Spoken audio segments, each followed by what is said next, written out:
The story begins in Shanghai City. In a quiet room, a woman with blue-green hair, Zhang Wangshan, is breastfeeding her newborn son. She tells her baby, Chenchen, how lucky he is to just eat and sleep, smiling that while she's losing sleep over him, it's worth it if he grows up healthy. Unknown to her, the baby is not ordinary. He is reincarnated and has the consciousness of his former life. As he feeds, he notes his brain isn't fully developed, yet he is aware.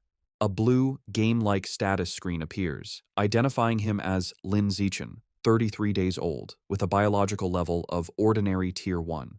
He realizes he has a special cheat ability. At 3 months old, Lin Zichen is in his crib while his parents, Zhang Wanxin and Lin Yansheng, watch him. His father remarks on how physically gifted the baby seems, predicting he will become a mighty gene fuser, or at least a cyborg. As they speak, Lin Zichen is kicking. A system notification announces he has kicked 10,000 times, granting him the biological attribute Use and Advance. This skill allows any part of his body he trains to grow infinitely stronger within carbon-based limits. He feels his strength grow and wonders what his father meant by gene fusers and cyborgs, imagining superheroes. By 4 months old, Lin Zichen has learned to sit up and crawl. To avoid frightening his parents with his unnaturally fast development, he trains only at night.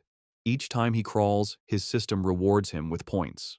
A month later, at 5 months old, he has mastered walking. At 6 months, he can finally sit up and crawl in front of his parents without it seeming too strange. While watching television, a news report on aberrant beasts shows gene fusers and cyborgs joining forces to fight them. For the first time, Lin Zichen understands this world is vastly different from his old one. He learns this Earth has mutated, giving rise to terrifying creatures called aberrant beasts. To fight them, humanity developed 2 paths. The first is mechanical ascension, where humans modify their bodies with technology to become powerful cyborgs. The second is gene modification, where humans fuse their genes with aberrant beasts, becoming gene fusers to fight monsters with their own power. Realizing the dangers, the reincarnated Lin Zichen resolves to use his system to grow up safely, evolve his abilities while laying low, and survive in this perilous world. One day, the doorbell rings. Zhang Wangshin opens it to a woman in a blue dress, Xu Ming, their new next-door neighbor. Xu Meng introduces her family, her husband, Shen Jianye, and their young daughter, Shen Qinghan, who clutches a doll. Lin Zichen looks at the little girl with purple hair. He acknowledges Shen Qinghan as his first friend in this new world, sensing their destinies will one day be tightly bound. Time passes, and Lin Zichen dedicates himself to training. At 7 months, thanks to his use and advanced skill, he has mastered running, jumping, and basic language by talking to himself, earning stat points for each activity. By 8 months, his training has progressed to doing sit-ups and push-ups in his crib. He is careful to practice only when his parents are not around.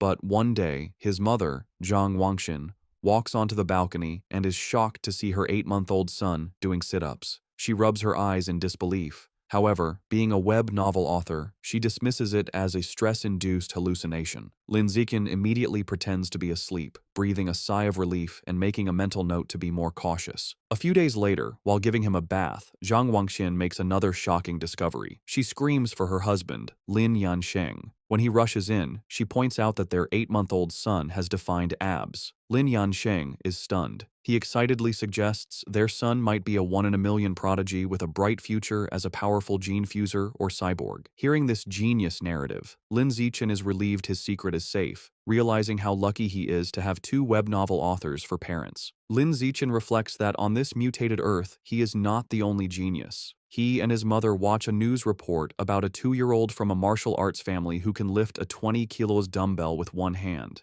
Zhang Wangshin pulls her son close, proudly stating that her Chenchen is just as amazing. Lin Zichen is touched by his mother's confidence and wonders if he'll also be able to lift 20 kilos when he turns 2. By the time Lin Zichen turns 2, his training has paid off. He has kept a low profile while secretly developing his strength, easily lifting a 20 kilos weight with one hand in the storage room. His session is interrupted when his mother calls that Han Han, Shen Qinghan's nickname, is here to play. Startled, he puts the weight down and goes out. He opens the door to find Shen Qinghan, now also 2, offering him a tart.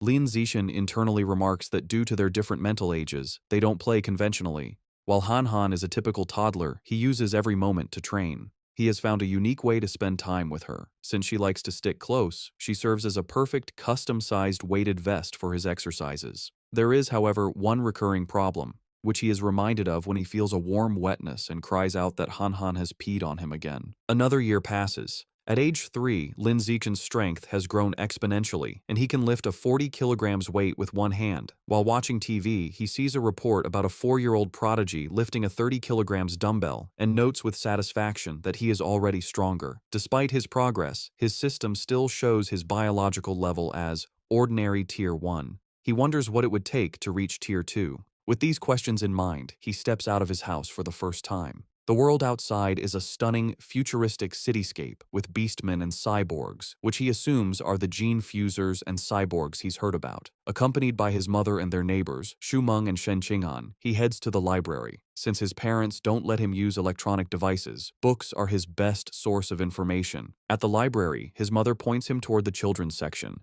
but Lin Zichen heads for advanced encyclopedias, with a worried Shen Qing'an following. The mothers watch in confusion. Xu Meng asks why he likes these books, and Zhang Wangxin guesses it's his genius genes. While Shen Qing'an offers him cookies, Lin Zichen is absorbed in his reading. Through the books, he learns that all life is categorized into 6 biological levels: ordinary, advanced, rare, epic, legendary, and mythical, each divided into 9 tiers. He realizes normal humans like his parents are at the bottom, ordinary Tier 1, as insignificant as ants compared to higher-level beings. This knowledge lights a fire under Lin Zichen. He must accelerate his training while maintaining his cover. His system alerts him to a new quest: read 100 million characters to be rewarded with the celestial root of wisdom. Excited to train both mind and body, he accepts. For the next year, Lin Zichen splits his time between physical training and voracious reading. At age 4, he and Shen Qing'an begin kindergarten, holding hands with the IR teacher, Ms. Zhang Mei. His hard work pays off. Soon after starting school, he breaks through to ordinary Tier 2. His physical prowess is immense. He can lift an 80 kilograms weight with one hand, high jump 1.2 meters, and sprint 100 meters in under 11 seconds. Outstanding stats for an adult, let alone a kindergartner. One day, he finds children surrounding a crying Shen Qing'an, calling her a bedwetter.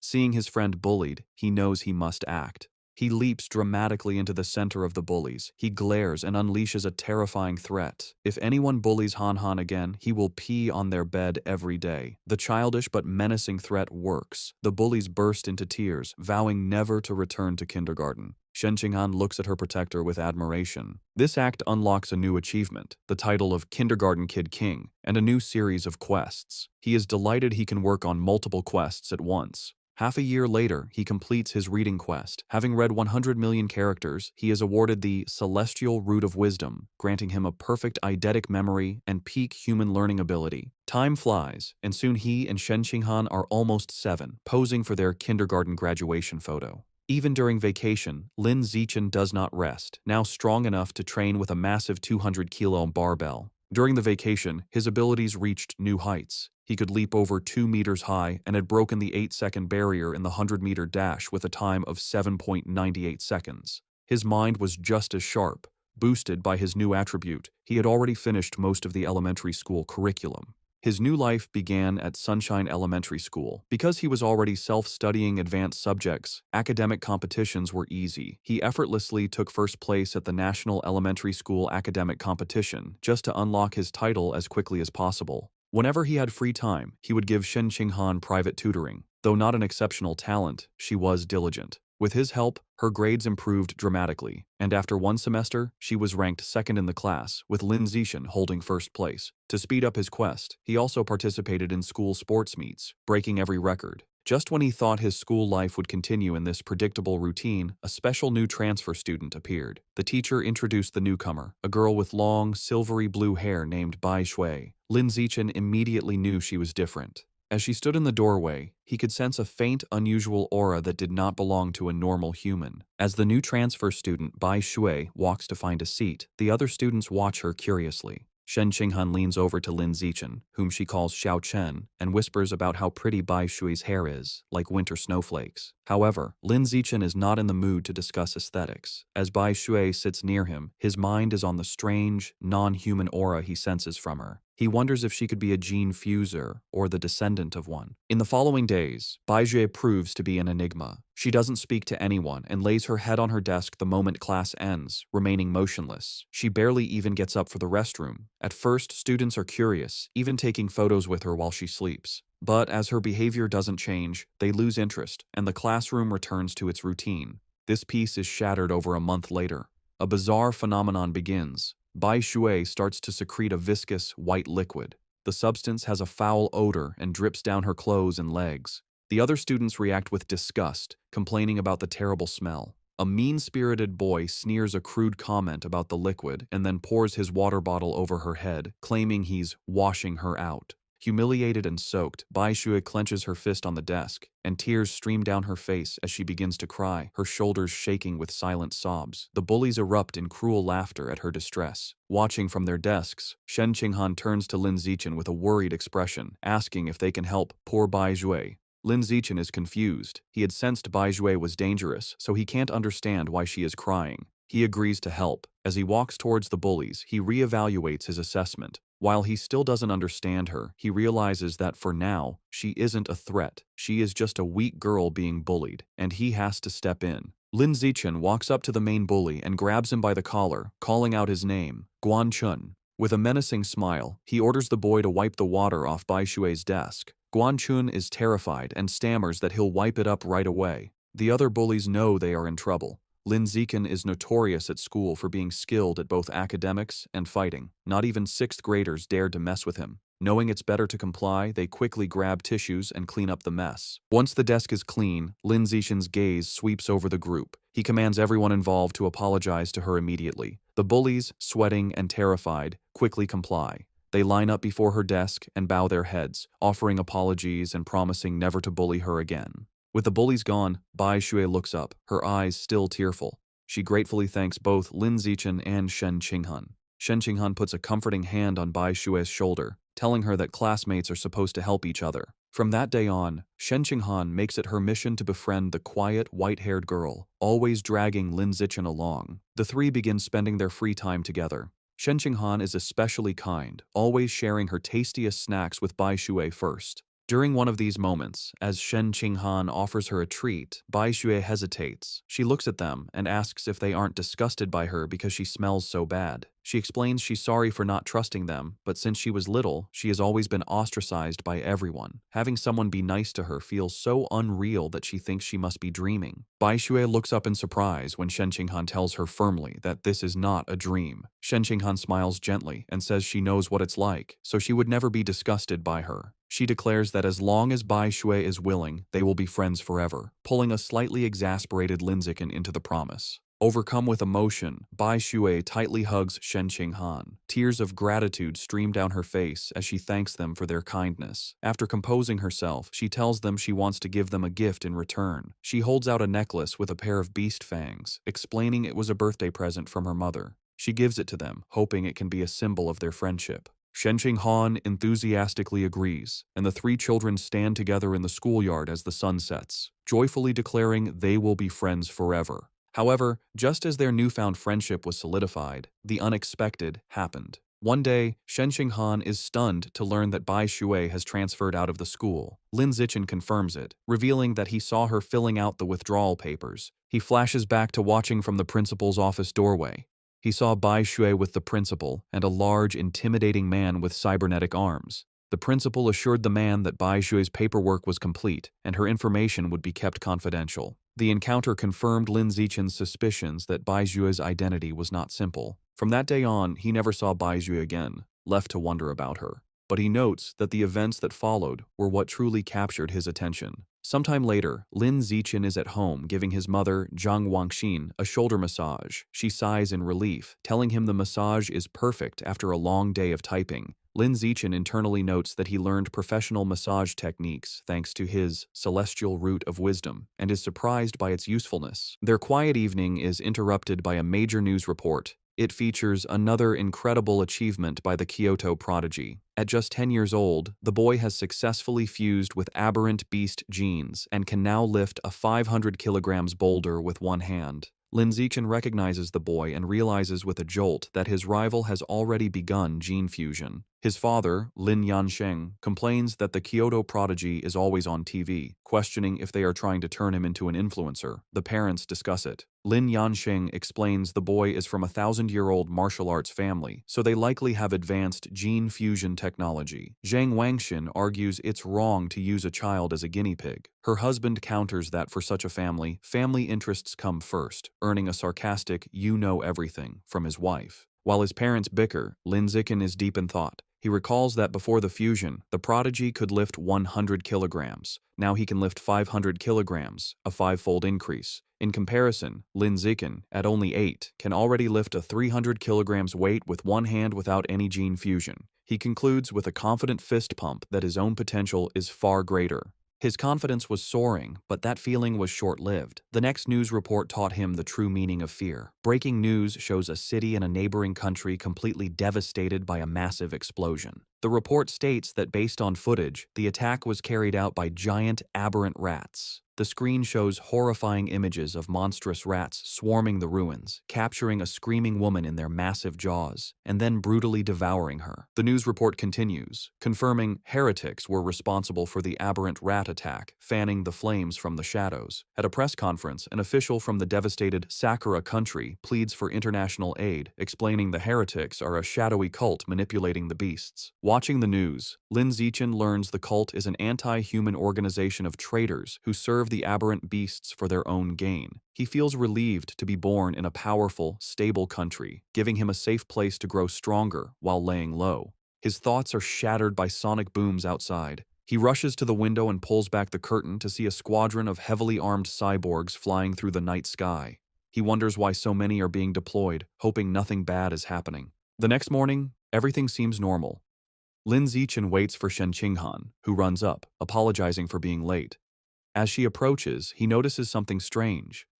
The beast fang necklace Bai Shui gave them, now worn by Shen Qinghan, emits a bright blue glow. He realizes the fang is from an aberrant beast and the source of the faint, non-human aura he'd sensed from her. The glow fades as quickly as it appeared, and the two don't think much of it. However, between the cyborgs and the fang's reaction, Lin Zichen feels that something bad is about to happen. On their way to school, a striking woman with long red hair in a black dress leans against a lamppost, watching them. She comments on what adorable kids they are and steps in front of them, asking if they are brother and sister. Shen Qinghan proudly corrects her, explaining they are childhood best friends. The woman smiles wistfully, remarking how she wishes she had a childhood friend too. Then, her expression turns sinister. She leans in, eyes glinting, and asks why they're going to school alone and where their parents are. As Shen Qinghan begins to answer, Lin Zichen quickly grabs her hand, cutting her off. He pulls her along, stating they're going to be late, leaving the mysterious woman behind. Once a safe distance away, he gently scolds Shen Qinghan, reminding her not to talk to strangers. She nods. After school, Lin Zichen leads them through a deserted alleyway. Shen Qinghan nervously comments on how creepy it is. Lin Zichen explains the area is scheduled for demolition, and everyone has already moved out. Their walk is interrupted by a familiar voice. The red-haired woman from the morning appears, commenting on how they are finally out of school. She's not alone. A large, muscular man named Sheng is with her. The woman tells Sheng she's got the kids over here. Lin Zichen is alarmed. He had deliberately chosen a different route, but she had somehow followed them.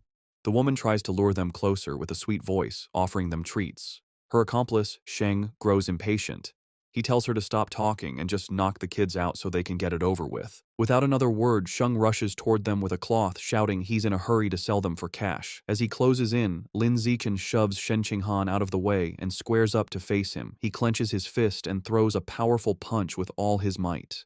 The blow connects squarely with Sheng's face, stopping the larger man in his tracks. The immense force sends Sheng flying backward down the alley with a pained cry. The red-haired woman watches in utter disbelief, shocked that an elementary schooler could send a grown man flying. On the ground, Sheng coughs up blood, stunned. With Sheng down, Lin Zichen turns to the red-haired woman. Before she can react, he lands a solid punch to her midsection, followed by a powerful uppercut that knocks her unconscious. Standing over the defeated kidnappers, his expression hardens. He picks up a nearby brick, his intentions grim. He reasons that with no cameras in the deserted alley, he must finish them off. If they live, his superhuman powers will be exposed, ruining his plan to lay low and grow stronger. Just as he is about to deliver the final blow, the ground trembles violently. a powerful earthquake shakes the alley, catching them off guard. A moment later, a massive, clawed hand smashes through a nearby building wall. A monstrous giant aberrant rat emerges from the dust and rubble, towering over them. The beast ignores the children and looms over the unconscious woman, but instead of devouring her, it decapitates her with a swift swipe of its claws. The rat then picks up her severed head as Shen Qinghan screams in terror. Recognizing the danger, Lin Zichen scoops the horrified Shen Qinghan into his arms. He tells her it's a giant aberrant rat and they have to get to safety.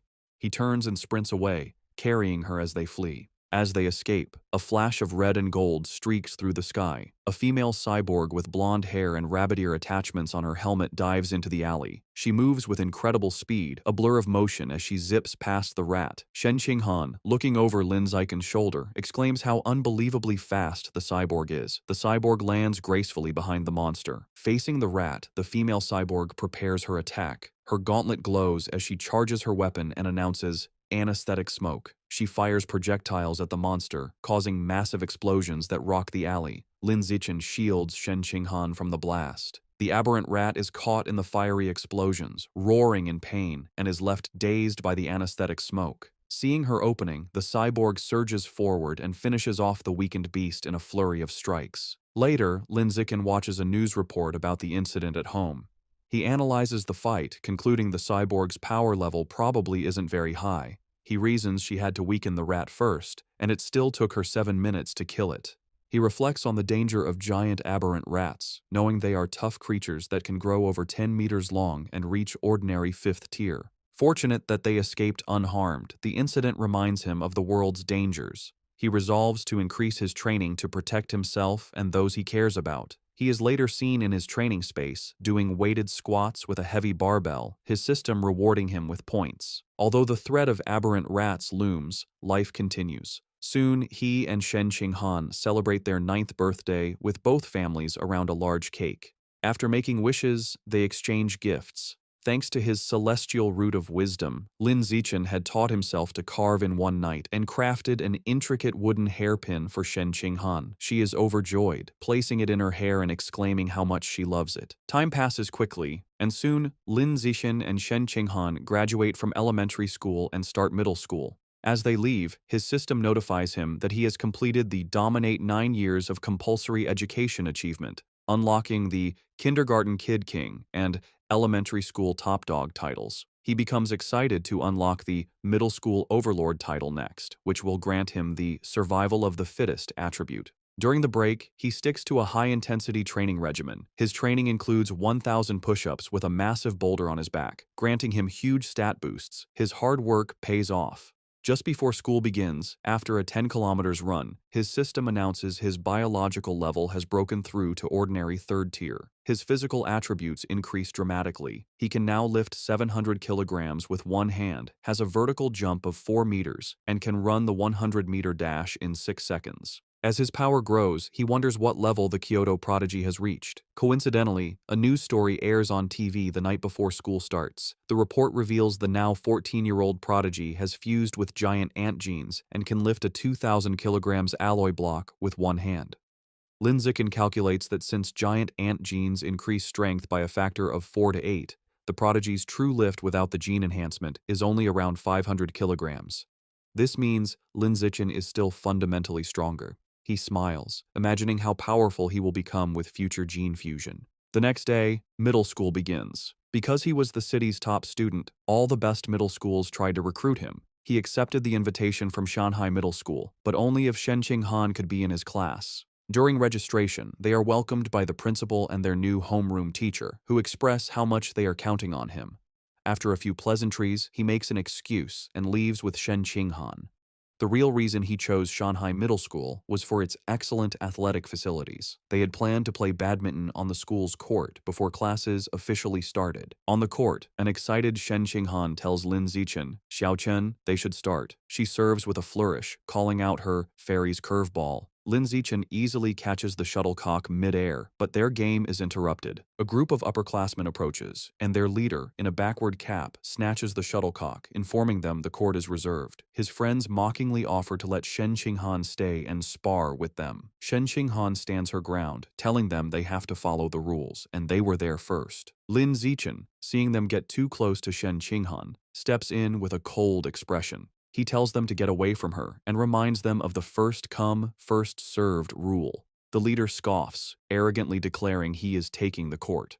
The leader holds the shuttlecock and tosses it up, but before he can serve, Lin Zichen moves. He declares that from now on, his rules are the only ones that matter. With a surge of power, he leaps and smashes the shuttlecock with incredible force. The shuttlecock rockets across the court, a white blur. It moves so fast, the leader barely has time to react. The force of the impact shatters his racket and sends his cap flying. The upperclassmen are left in shock, sweating and trembling. They wonder if Lin Zichen is even human, questioning if he's a gene fuser. One notes with terror that if the shot had been off by a little, their boss's head would have been taken off. Thoroughly intimidated, the upperclassmen bow deeply in apology. They tell Lin Zichen they understand the rules now and will be leaving immediately. They then beat a hasty retreat. Perhaps because word of the incident spread, no one ever dared to bully Lin Zichen or Shen Qinghan again. Aside from being bigger with better facilities, their new school life felt much the same. Academically, Lin Zichen was far ahead, having finished the middle school curriculum long ago.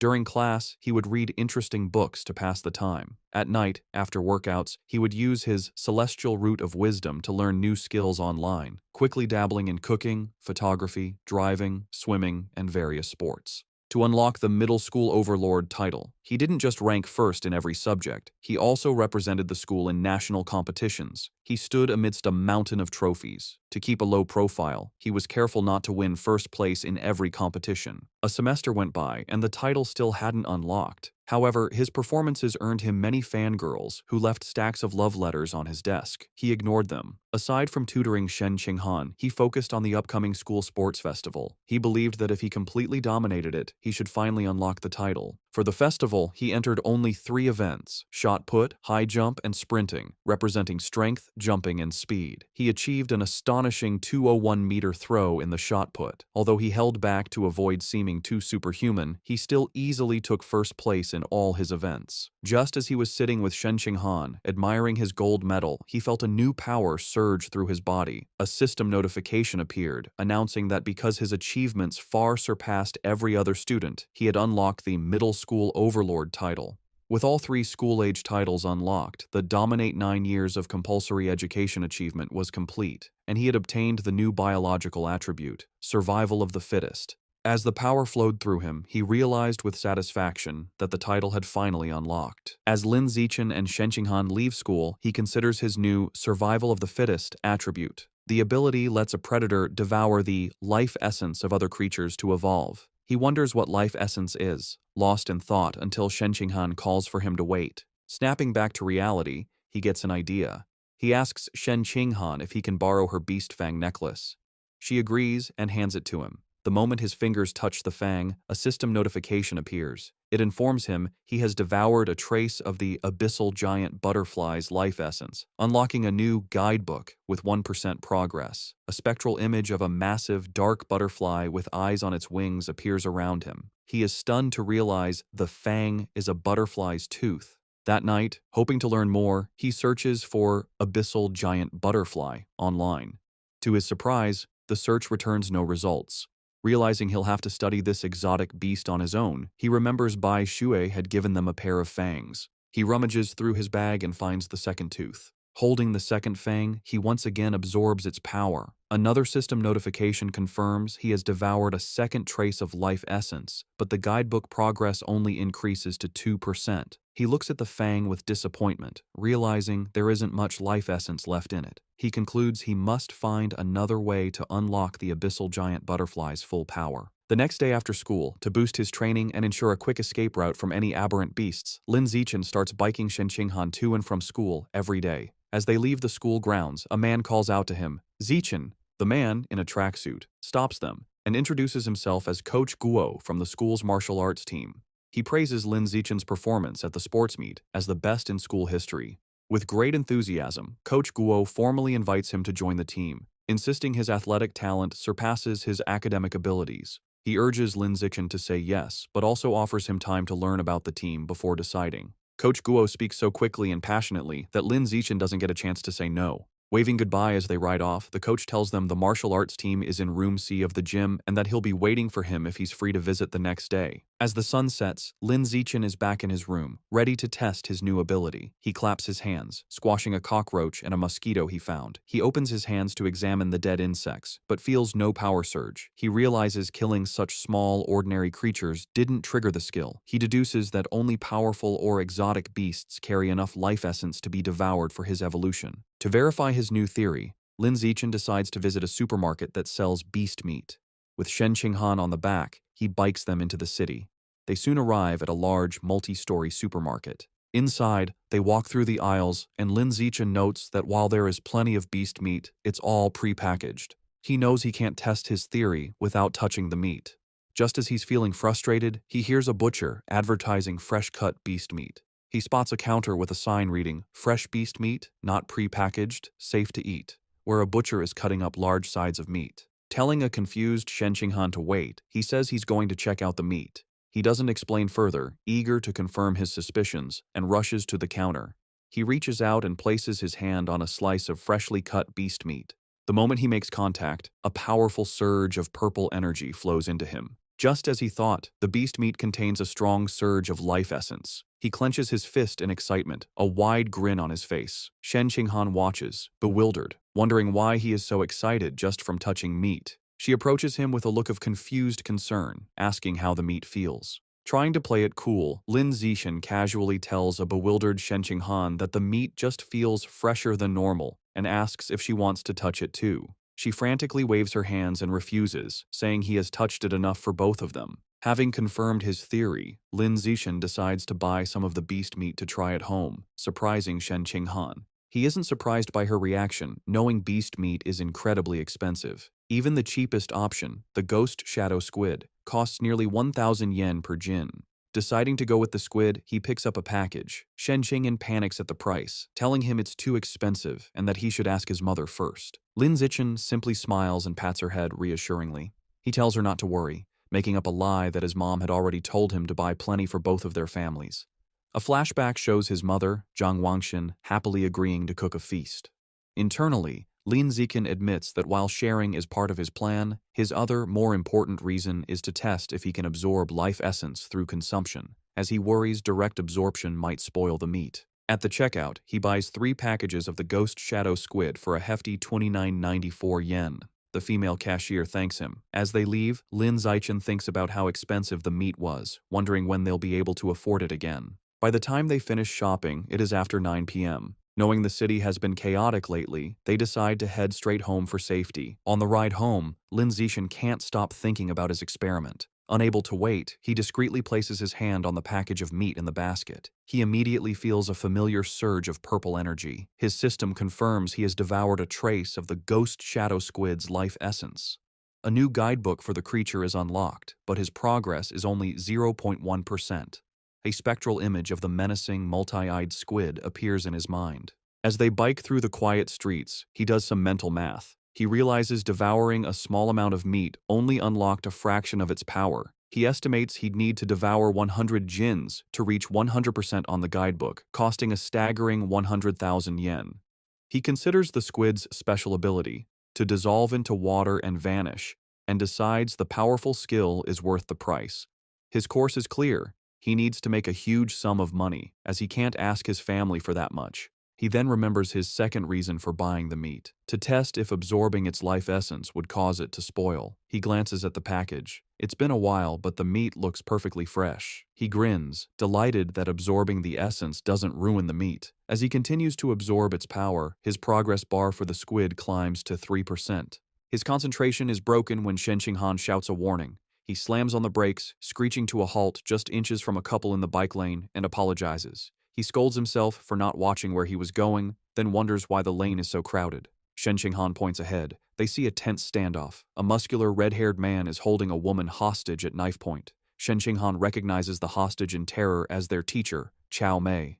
The man shouts threats at the crowd. The area is surrounded by police officers who try to de-escalate the situation through a megaphone. The police captain holds back an officer, Ah Bing, telling him not to shoot recklessly. The captain explains the target is too close to the hostage and using her as a shield, making a clean shot impossible. The officer suggests sleeping gas, but the captain rejects it, fearing it would provoke the suspect before it could take effect. While the police hesitate, Lin Zichen decides to act. He discreetly picks up a small rock from the pavement and flicks it with incredible speed and precision. The rock strikes Officer Ah Bing's gun, causing it to misfire. The stray bullet hits the hostage-taker's hand, forcing him to cry out and drop his knife, releasing Teacher Cao Mei. Seizing the opportunity, the police captain yells for his team to move in. The officers rush forward and swiftly arrest the disarmed suspect, while a female officer comforts the terrified but unharmed teacher Cao Mei. As the situation is controlled, Lin Zichen quietly gets back on his bike. Shen Qinghan looks at him with wide, questioning eyes and asks if he threw the rock.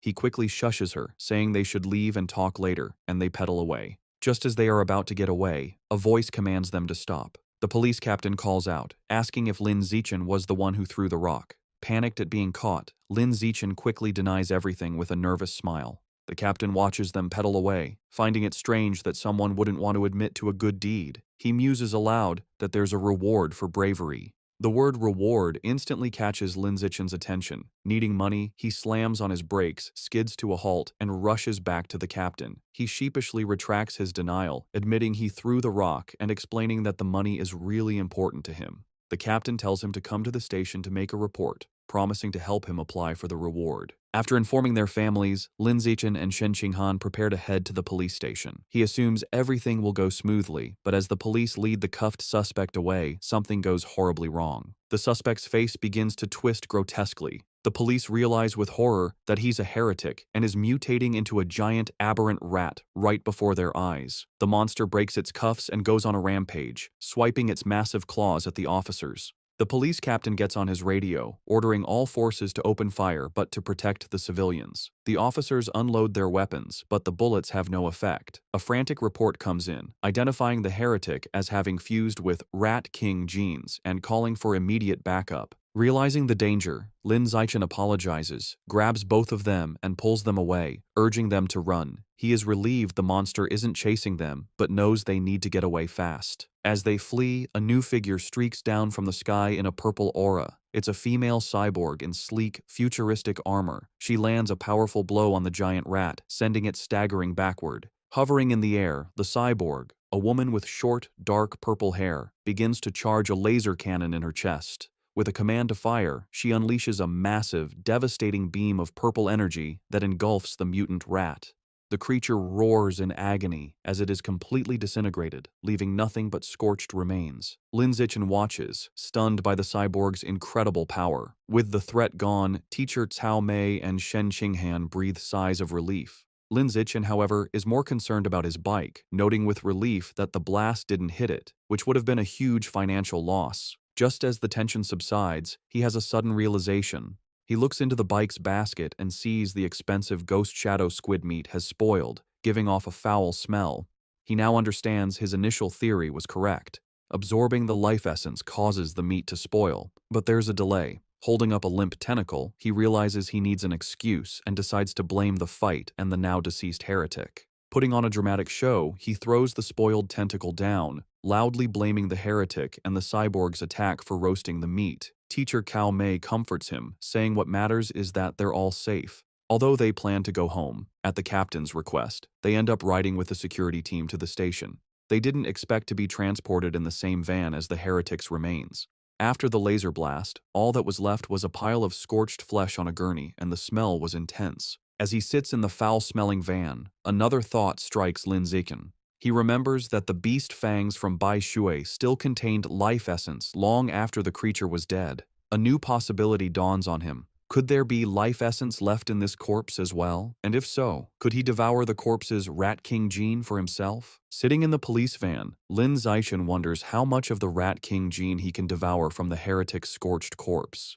Deciding to find out, he discreetly reaches his hand towards the remains. The moment he makes contact, he feels a powerful surge of red energy. His system confirms he has devoured a trace of the giant mutant rat's life essence, unlocking its guidebook with an impressive 5% progress. He is shocked by how much he absorbed and realizes the freshness of the source is directly proportional to the amount of life essence he can obtain.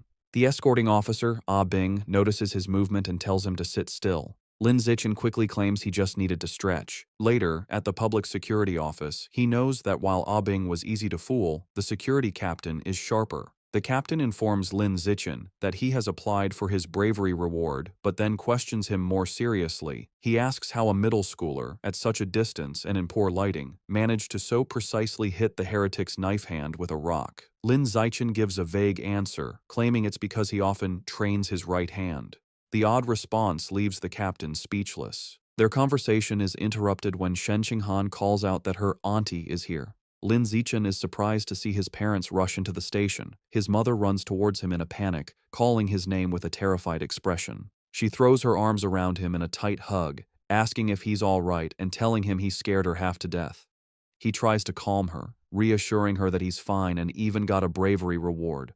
Holding him close, his mother makes him promise that next time there's danger, he will hide somewhere safe first. She tells him with tears in her eyes that all she wants is to see him grow up safe. Lin Zichen is visibly moved by his mother's heartfelt concern. As they leave, Lin Zichen reassures his mother he will always protect himself first. The police captain watches them go, still pondering the boy's strange abilities. On their way out, Lin Zichen passes two female police officers discussing the case. One remarks that perverts are getting more brazen, and her colleague reveals the heretic was a liberal arts student from Guangyuan University, brainwashed by the rat god cult. The first officer curses the cult, but the second points out they need to eliminate the root cause, the self-proclaimed Rat King.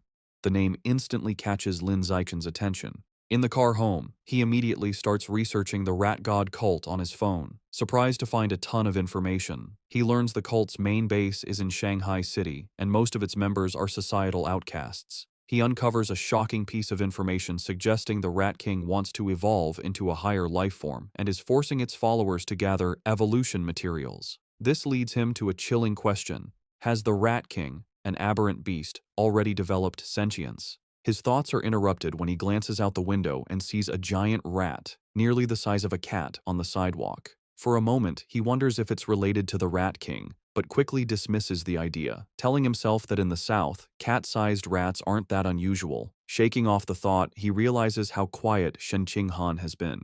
He looks over and sees her squirming uncomfortably, her knees pressed tightly together. He immediately understands. He recalls that ever since she was a child, whenever she gets nervous or startled, she can't control her bladder. While embarrassing for her, Lin Zichen has always felt this peculiar reaction might be linked to some hidden potential within her. When they get home, Lin Zichen's mother, Zhang Wangxin, is shocked that the nearly 3,000 yen worth of beast meat is gone. Lin Zichen quickly thinks of an excuse, sheepishly claiming that during the emergency, he must have dropped it while running away. His mother immediately puts his safety first, telling him to forget the meat and that all that matters is he is unharmed. Lin Zichen breathes an internal sigh of relief, glad he fooled his mother. However, his father, Lin Yansheng, is more stubborn. He announces he is going back to look for the expensive meat, boasting that a fated wage slave like him is tough. Lin Zichen tries to stop him, arguing it's too dangerous and the meat is already spoiled. His father becomes suspicious, asking how he could know it had gone bad. Sweating nervously, Lin Zichen quickly claims it was an obvious guess. Meanwhile, back at the now empty public security office, the police captain is still pondering the night's strange events. As he smokes a cigarette, he can't shake the question of how an ordinary middle schooler could have thrown a rock with such incredible power and precision. Suddenly, he hears a strange noise from the corner. His eyes widen in shock as he sees a massive rat, far larger than any normal rodent, perched on top of the filing cabinets. Before he can react, the giant rat leaps down. The captain instantly draws his pistol and opens fire. The confrontation is swift and violent, ending in a bloody blur. The next day in class, Lin Zichen sighs at his desk. Reflecting on the previous night, he concludes he is still too weak compared to the powerful heretic and the female cyborg. He needs to make money fast to buy more beast meat like the ghost shadow squid to fill his guidebook's progress bar. He considers becoming an influencer or selling study materials, but dismisses the idea as too flashy and against his goal of keeping a low profile. Suddenly, an idea strikes him. He remembers that in this world, martial arts and gene fusion are more important than academics. He decides it's time to act. Later, he heads to the gym where the martial arts team practices in Building C. He finds Coach Guo drinking from a thermos and greets him. A surprised Coach Guo asks if he is there to join or just to learn more about the team. Instead of answering, Lin Zichen leans in and discreetly asks if joining the team offers a chance to compete in city tournaments, and if the prize money is high. The coach smiles, confirming he would have a chance, and that prizes are worth tens of thousands. With his main concern addressed, Lin Zichen shakes the coach's hand and announces he is joining the martial arts team today. Coach Guo happily welcomes him. The coach gathers the team to announce their new member. He introduces Lin Zichen, reminding them of his performance as the sports meet champion. The other team members, Zhang Kai, Huang Tianxing, or Xing, Li Shutong, and Han Yiguo, introduce themselves. Finally, Lin Zichen introduces himself. Since Lin Zichen has no formal martial arts training, Coach Guo demonstrates basic fist and leg techniques. The coach explains the moves look simple but are difficult to master, noting that the team's fastest learner, Li Shutong, took a week to perfect them. He then encourages Lin Zichen to try. Lin Zichen assumes a ready stance. Thanks to his celestial root of wisdom attribute, which grants him heaven-sent martial insight, he has already memorized and understood every detail of the demonstration just by watching. As he practices the fist techniques, a system notification awards him points in vitality, strength, dexterity, and proficiency. He executes the hand and fist movements with flawless precision and speed. He transitions seamlessly into the leg techniques, performing powerful, fluid kicks. Another system notification grants him points for his leg muscles, dexterity, and proficiency. The coach and the team watch in stunned silence. The coach's jaw drops, and he almost fumbles his thermos, unable to believe it. He wonders how someone could learn the complex forms perfectly after one look. Staring at the flawless performance, a single thought forms in his mind. He must be a once-in-a-million martial arts prodigy. That evening in Shanghai, Lin Zichen's mother, Zhang Wangxin, calls him for dinner. He rushes out eagerly, spoon in hand, asking what she made. She proudly presents a large platter of the ghost shadow squid he wanted. The aroma is incredible, and he tells his mother how amazing it smells. She urges him to eat while it's hot. He takes a bite and praises her cooking as the best in the world. Pleased, she tells him to eat a lot, as she bought 3 full gins for him. As he eats, a system notification appears. He has devoured a trace of the ghost shadow squid's life essence by consuming it, bringing his guidebook progress to 3.01%. He realizes with frustration that eating the meat works just as well. If he had known, he wouldn't have spoiled the first batch by touching it. While they eat, a news report catches their attention. It's about a 14-year-old genius girl, the youngest cyborg in history after fusing with an energy core. Her energy system grants her superhuman abilities, lifting a 5,000-kilogram SUV with one hand, sprinting 100 meters in 3 seconds, and jumping 8 meters vertically.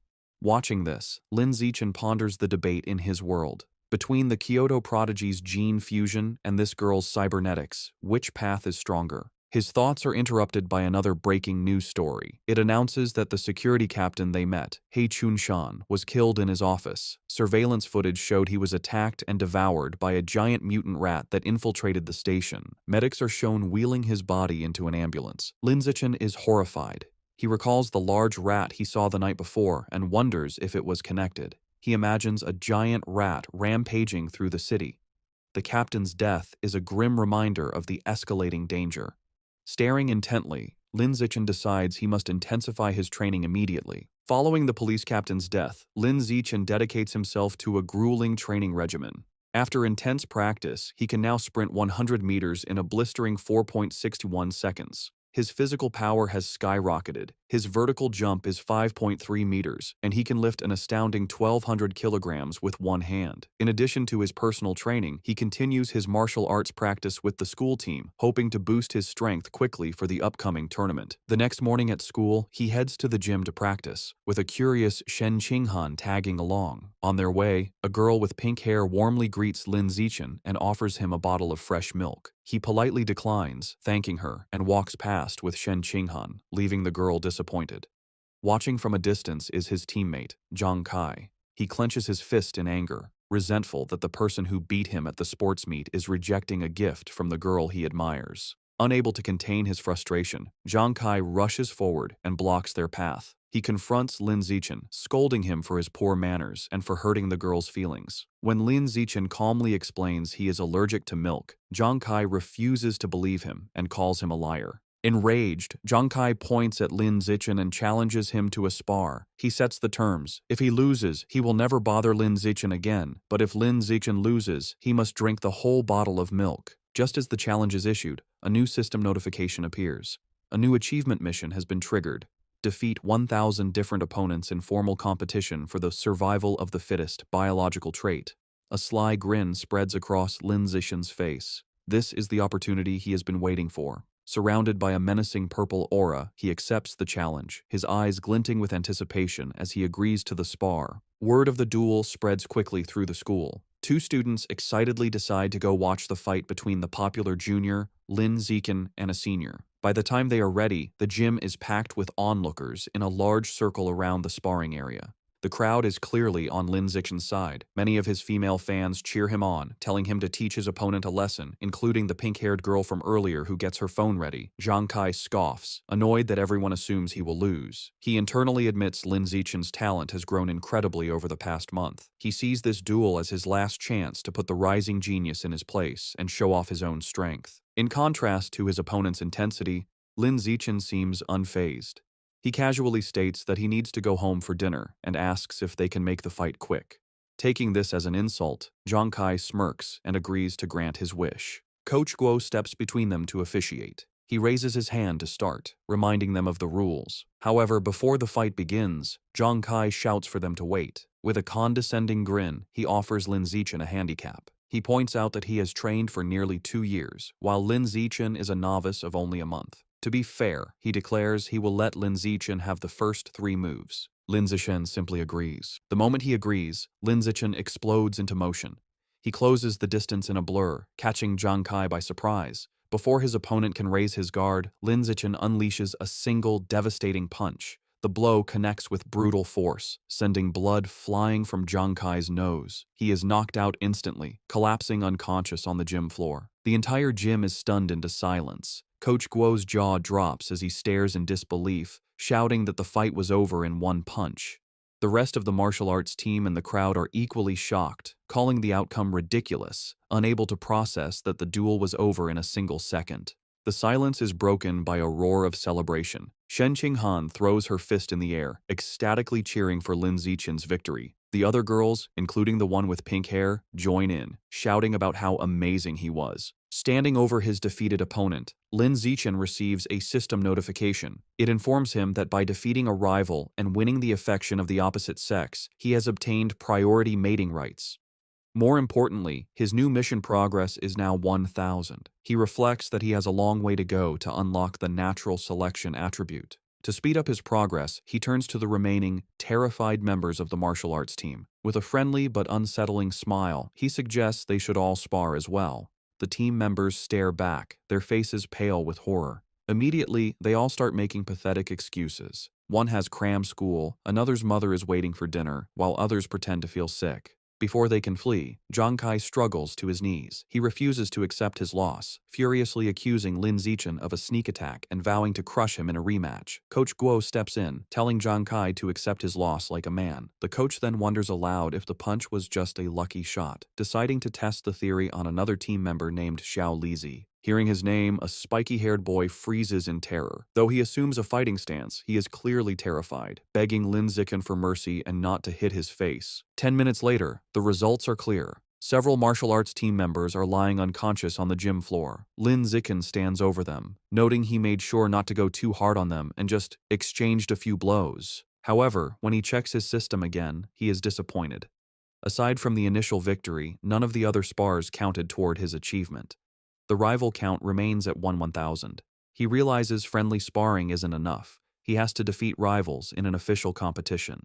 As he thinks about this, a hand claps his shoulder. Coach Guo grins manically, declaring that Lin Zichen is a true genius. He exclaims that in just over a month, the newcomer has become the team's ace. Filled with new confidence, the coach proclaims that with Lin Zichen leading, their school will crush all others and take first place at this year's regional martial arts tournament. As Coach Guo celebrates, Lin Zichen has a moment of clarity. He realizes the coach is right. The upcoming tournament is the perfect opportunity to face many official opponents at once. He becomes determined, understanding that as long as he defeats them in an official competition, each victory should count toward his progress. His thoughts are interrupted when a defeated Zhang Kai calls his name. Having regained consciousness, Zhang Kai stands, points at Lin Zichen, and formally accepts his loss with a bizarre and overly graphic declaration of submission. His strange words leave everyone, including Shen Qinghan, Coach Guo, and Lin Zichen, completely shocked and disturbed. With the duel over, the spectators and coach quickly flee, leaving a bewildered Zhang Kai alone, complaining he hadn't finished his speech.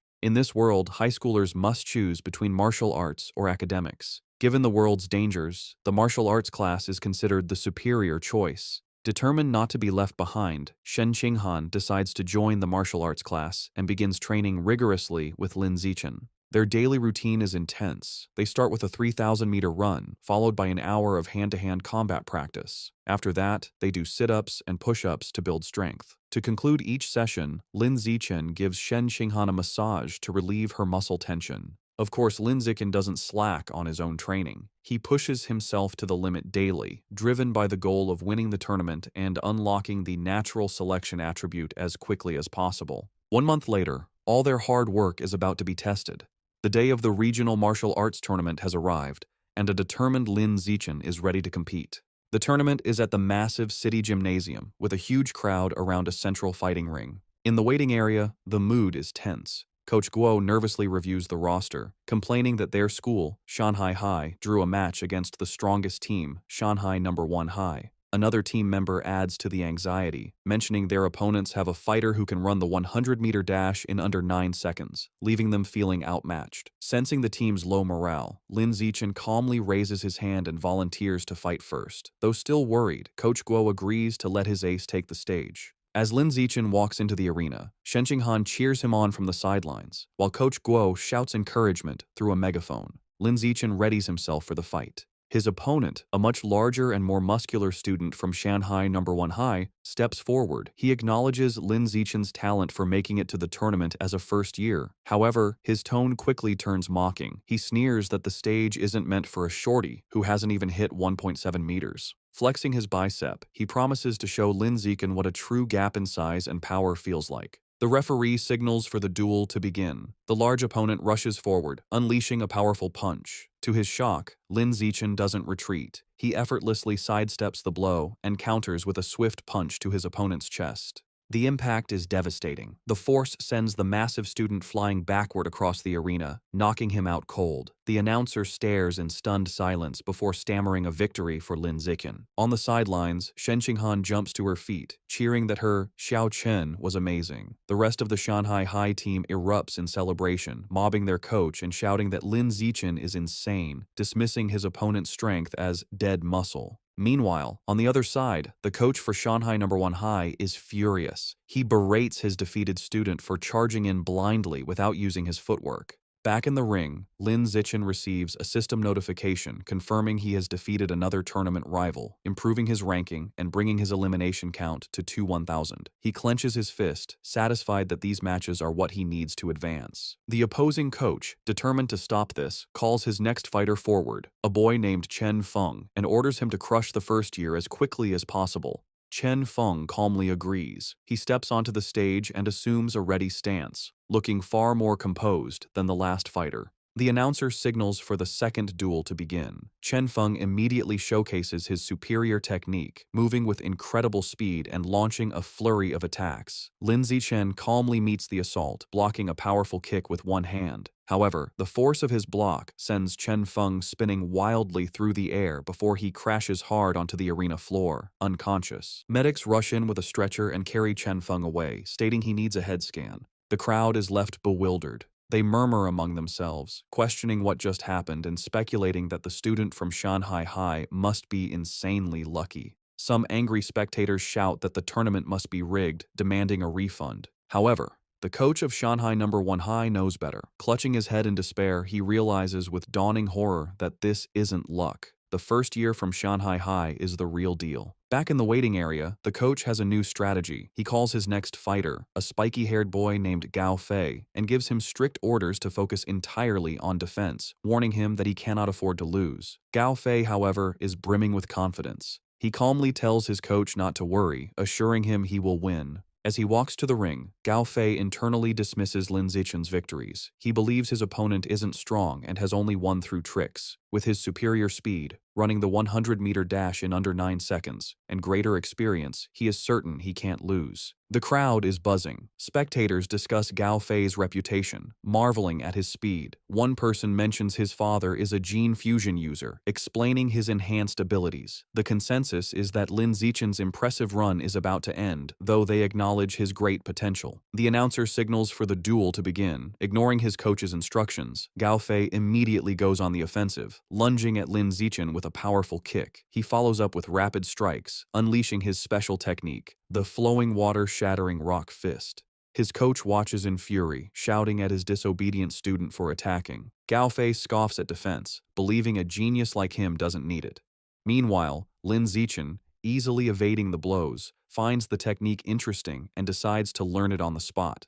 Gao Fei grows frustrated as he can't land a single hit. He stops out of breath and demands to know how Lin Zichen is dodging his attacks.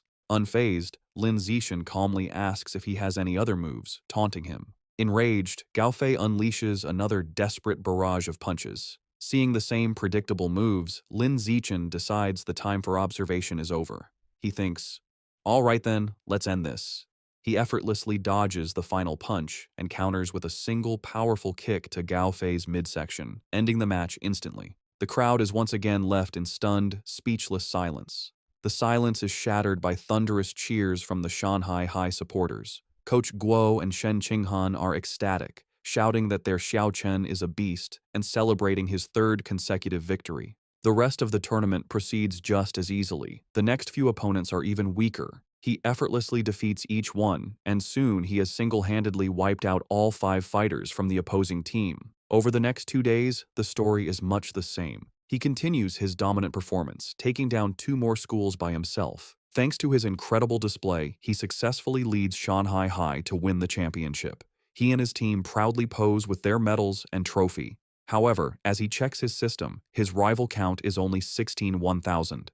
He realizes with disappointment that at this rate, it will take years to unlock the natural selection attribute. Despite his slow quest progress, there is a silver lining. He didn't expect Coach Guo to be so generous, but he gets the bulk of the tournament prize money, a full 20,000 yuan. Combining this with prize money from academic competitions, he now has around 30,000 yuan. That money doesn't last long. He immediately spends it all at the supermarket on a massive supply of ghost shadow squid meat. For the next several weeks, he devours the expensive meat at every meal. After consuming 30 jin, his codex unlock progress for the ghost shadow squid reaches 33%. His intensive training and consumption of beast meat pay off. By his second year of middle school, he breaks through to the next level, advancing from ordinary Tier 3 to Tier 4. His physical abilities reach new heights. He can now effortlessly lift 1890 kilograms with one hand, jump 5.65 meters vertically, and sprint 100 meters in just 4.49 seconds. Time flies, and soon he and Shen Qinghan graduate from Shanghai's middle school division.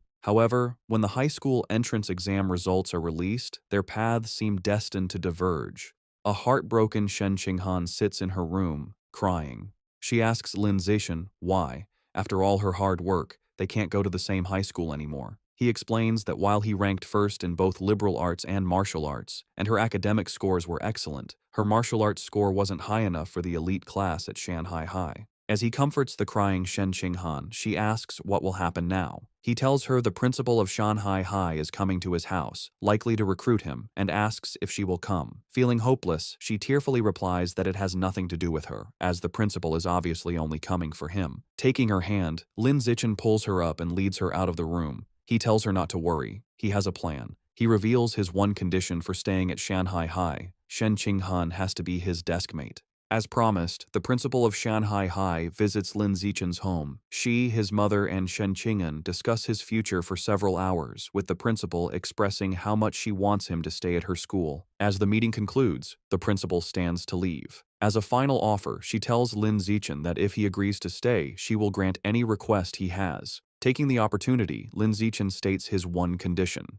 Shen Qinghan must be allowed to continue in the same class with him. The principal looks at the nervous Shen Qinghan and confirms her name. Without hesitation, she agrees. With a smile, she tells them both to report to Shanghai High together for the new school year. Overjoyed, Lin Zichen and Shen Qinghan thank her. With their high school future secured, Lin Zichen participates in his final junior high martial arts tournament. As expected, his overwhelming power easily leads his team to another championship. He decides to use the prize money to finally unlock the Ghost Shadow Squid Codex. He was only 20% away, and the new prize money was enough to max out the progress bar. Unsure what might happen, he travels to a secluded forest outside Shanghai for safety. Deciding not to waste time, he begins devouring the life essence from the last of the squid meat. A powerful blue energy surrounds him as a system notification confirms he is absorbing a large amount of essence. His eyes widen as he feels a final surge of power, and the Codex progress bar hits 100%. A new notification announces he has unlocked the Ghost Shadow Squid Codex and obtained a new biological attribute,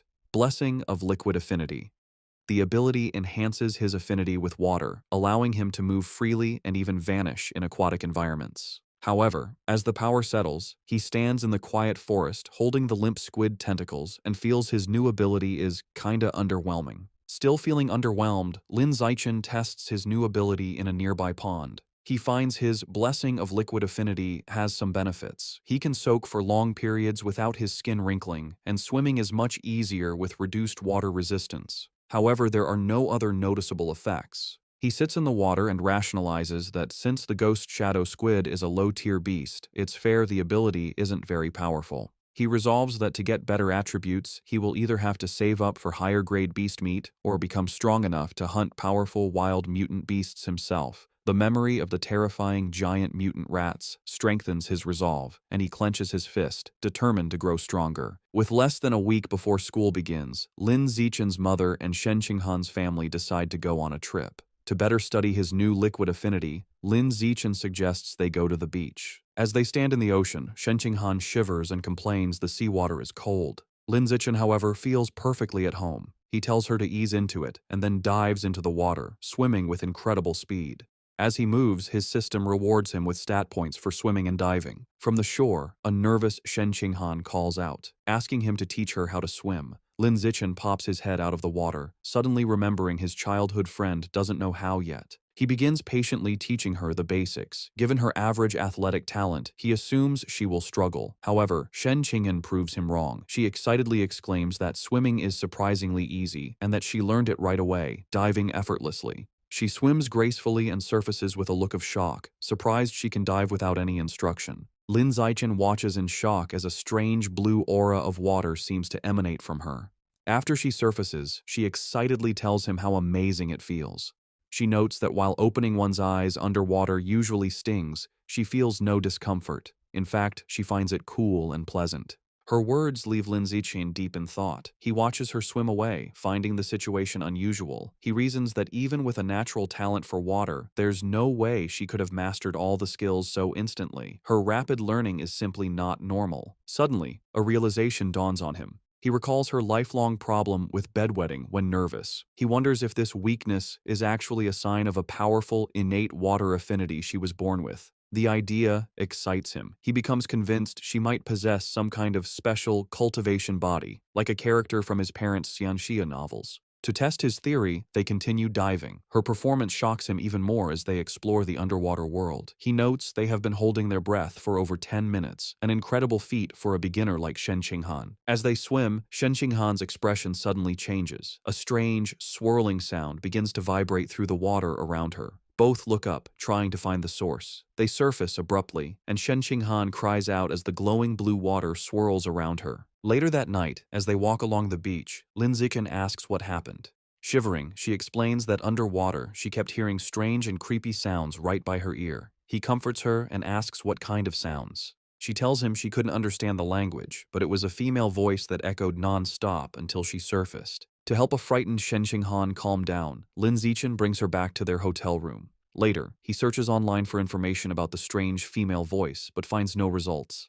Unsettled and unable to sleep, he uses his restless energy to train. As he performs 1,000 weighted sit-ups, he feels a sudden surge of power. A system notification announces his hard work has paid off. He has advanced to Ordinary Tier 5. Surprised but pleased, he considers his new strength. He realizes that at Tier 5, he is powerful enough to rival a fully grown giant mutant rat. A determined glint appears in his eyes as he clenches his fist, confident that tearing the beasts apart with his bare hands is no longer impossible. Eager to test his new limits, he goes to the empty beach at night. The stat boost is immense. His 100-meter dash time has dropped to a mere 3.64 seconds, and his vertical jump has increased to an incredible 6.98 meters.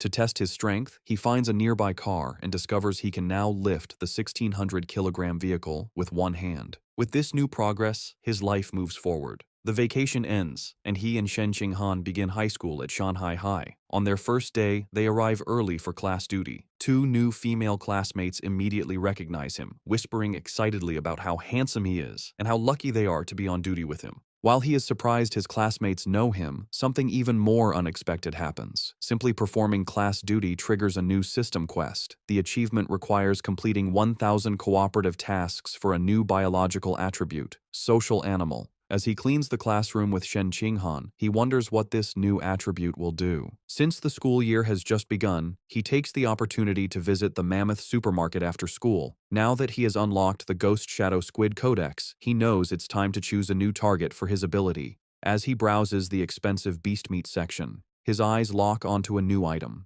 In one of the refrigerated cases is the packaged head of a savage giant eagle, priced at 1998 yuan per jin. An eager grin spreads across his face as he picks up the package, making his decision. This will be his next target. The savage giant eagle is a higher-tier aberrant beast than the ghost shadow squid. It has incredibly powerful vision, 30 times stronger than a normal human's, making it a formidable hunter that can precisely capture even the fastest prey. Back in his room, Lin Zichen examines the eagle meat. He concludes that unlocking its guidebook is a worthy goal, as its enhanced vision would provide a massive combat advantage. He also notes its price of 1,998 yuan per jin makes it one of the more affordable options. He places his hand on the meat, and a blue energy surrounds him as his system confirms he has devoured a trace of the savage giant eagle's life essence, unlocking 1% of its guidebook. After some calculations, he realizes that since 1 jin of meat provides only 1% progress, he will need to spend over 200,000 yuan to fully unlock the guidebook. He understands that high school tournament prize money is much higher than in middle school. With renewed determination, he decides he must work harder in competitions to earn the money to unlock the Savage Giant Eagle's codex before his second year. With the end of summer vacation, Lin Zichen's high school life at Shanghai High begins. On the first day, the teachers introduce themselves: the martial arts and homeroom teacher, the mechanical modification teacher, the gene fusion teacher, and the wilderness survival teacher. After their introductions, they ask the students to introduce themselves. Several students go first. A girl with long purple hair, Chu Yutong, says her specialty is in the arts. She is followed by an energetic pink-haired girl, Zhong Yijia, who shares her love for anime, cosplay, and sports. Next, a boy named Peng Huoguang says he likes to play video games at home. Soon, it is Shen Qinghan's turn. Being the center of attention makes her extremely nervous. With a blushing face, she manages to say her name is Shen Qinghan, that she enjoys drawing, and asks everyone for their future guidance. Finally, it is Lin Zichen's turn. His introduction is the shortest and most direct. He simply stands and states his name, asking for everyone's support. After introductions, time passes quickly. A new female classmate with brown hair approaches Shen Qinghan, who looks surprised. The girl asks Shen Qinghan for her entrance exam score. Shen Qinghan nervously replies that she scored 709 points, and then asks the new girl, Chu Rui, for her score. Chu Rui is impressed, exclaiming that Shen Qinghan's score is more than 10 points higher than her own 698. Chu Rui then asks about the physical fitness portion, admitting she only scored 95 out of 100. This question makes Shen Qinghan extremely uncomfortable. She stammers that her score wasn't as good, internally panicking because her score of 79 was so low she almost didn't make it into the elite class and feels too embarrassed to say it out loud. Not getting the hint, the persistent Chu Rui continues to guess if Shen Qinghan scored 94 or 93. Shen Qinghan, looking down in shame, quietly tells her it was even lower. Chu Rui continues guessing scores in the low 90s, making Shen Qinghan even more flustered. Suddenly, a hand slams down on the desk between them, startling Chu Rui. It's Lin Zichen. He smoothly leans in and asks the flustered girl if he can add her on WeChat. Surprised and thrilled that a handsome boy is giving her attention, she eagerly agrees. From her seat, Shen Qing'an breathes a sigh of relief, grateful that Lin Zichen saved her from the awkward conversation. Lin Zichen then turns to another male classmate,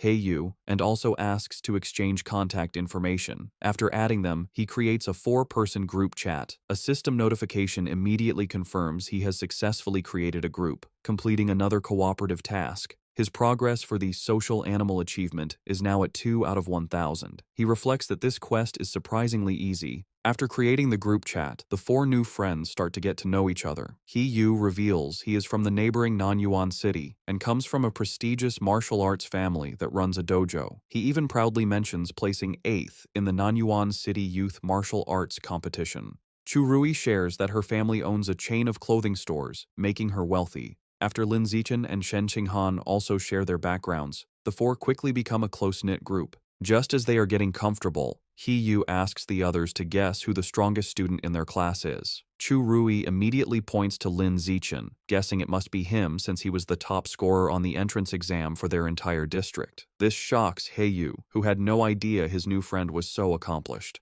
However, Lin Zichen humbly suggests that being the top scorer doesn't necessarily make someone the strongest. He reveals a surprising fact. The principal had spent a lot of money to recruit 2 exceptionally powerful students from Nanyuan City for their class. He Yu then points out the 2 students. The first is a boy with blonde hair, Wang Shuojie, the 3rd-ranked student in Nanyuan City, who can run the 100-meter dash in 7.98 seconds. The second is a large, muscular boy, Lu Gang, who has immense natural strength and can easily lift a 300-kilogram barbell with one hand. Shen Qinghan and Chu Rui are both visibly impressed and intimidated. Lin Zichen, on the other hand, remains completely calm. Internally, he scoffs at their achievements, knowing he had surpassed those numbers back in elementary school. Soon, the bell rings again, and the next class is for distributing textbooks. There are 4 main subjects for the semester: martial arts, gene fusion, mechanical modification, and wilderness survival. Since Lin Zichen had already self-studied all the material, he decides to use the free time to find a secluded spot to train. As he trains, his thoughts turn to the larger threats. He remembers the dangerous rat god cult is still active. The police have only captured some lower-level heretics, but the powerful Rat King, their leader, remains at large. This grim reality fuels his determination.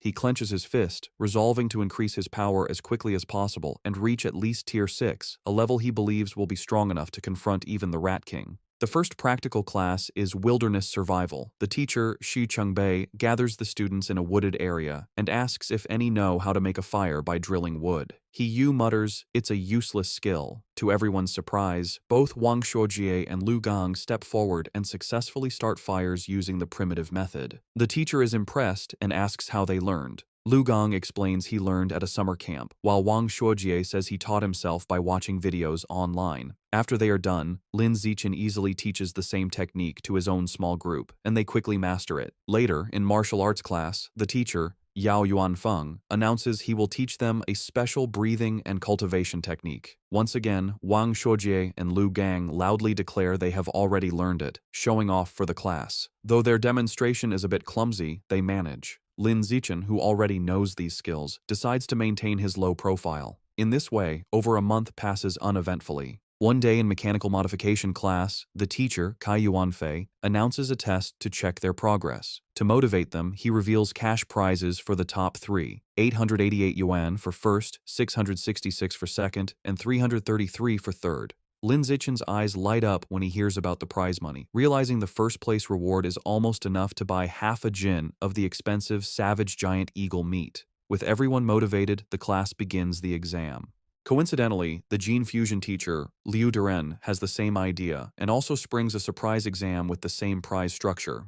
After the 2 difficult exams, the students are drained. He Yu collapses onto his desk, groaning. The other students complain about how difficult the questions were. One girl laments that she was hoping for a 90, but would be lucky to get a passing grade of 60. While everyone else complains, Wang Shuojie and Lu Gang begin to casually brag. Lu Gang asks Wang Shuojie how he did. Wang Shuojie confidently replies that he should score a 95, as he only struggled with the last part of the final question. Lu Gang nonchalantly agrees, stating he is in the same boat and also expects a 95. Listening Listening to their arrogant exchange, He Yu glares at them, clenching his fists in fury and thinking about how badly he wants to punch them. The teacher announces the results of the mechanical augmentation test. He reads the scores, revealing that Guo Yunling received 52 points, while Shen Qinghan passed with 61. Shen Qinghan excitedly tells Lin Zichen she passed, and he congratulates her on her hard work.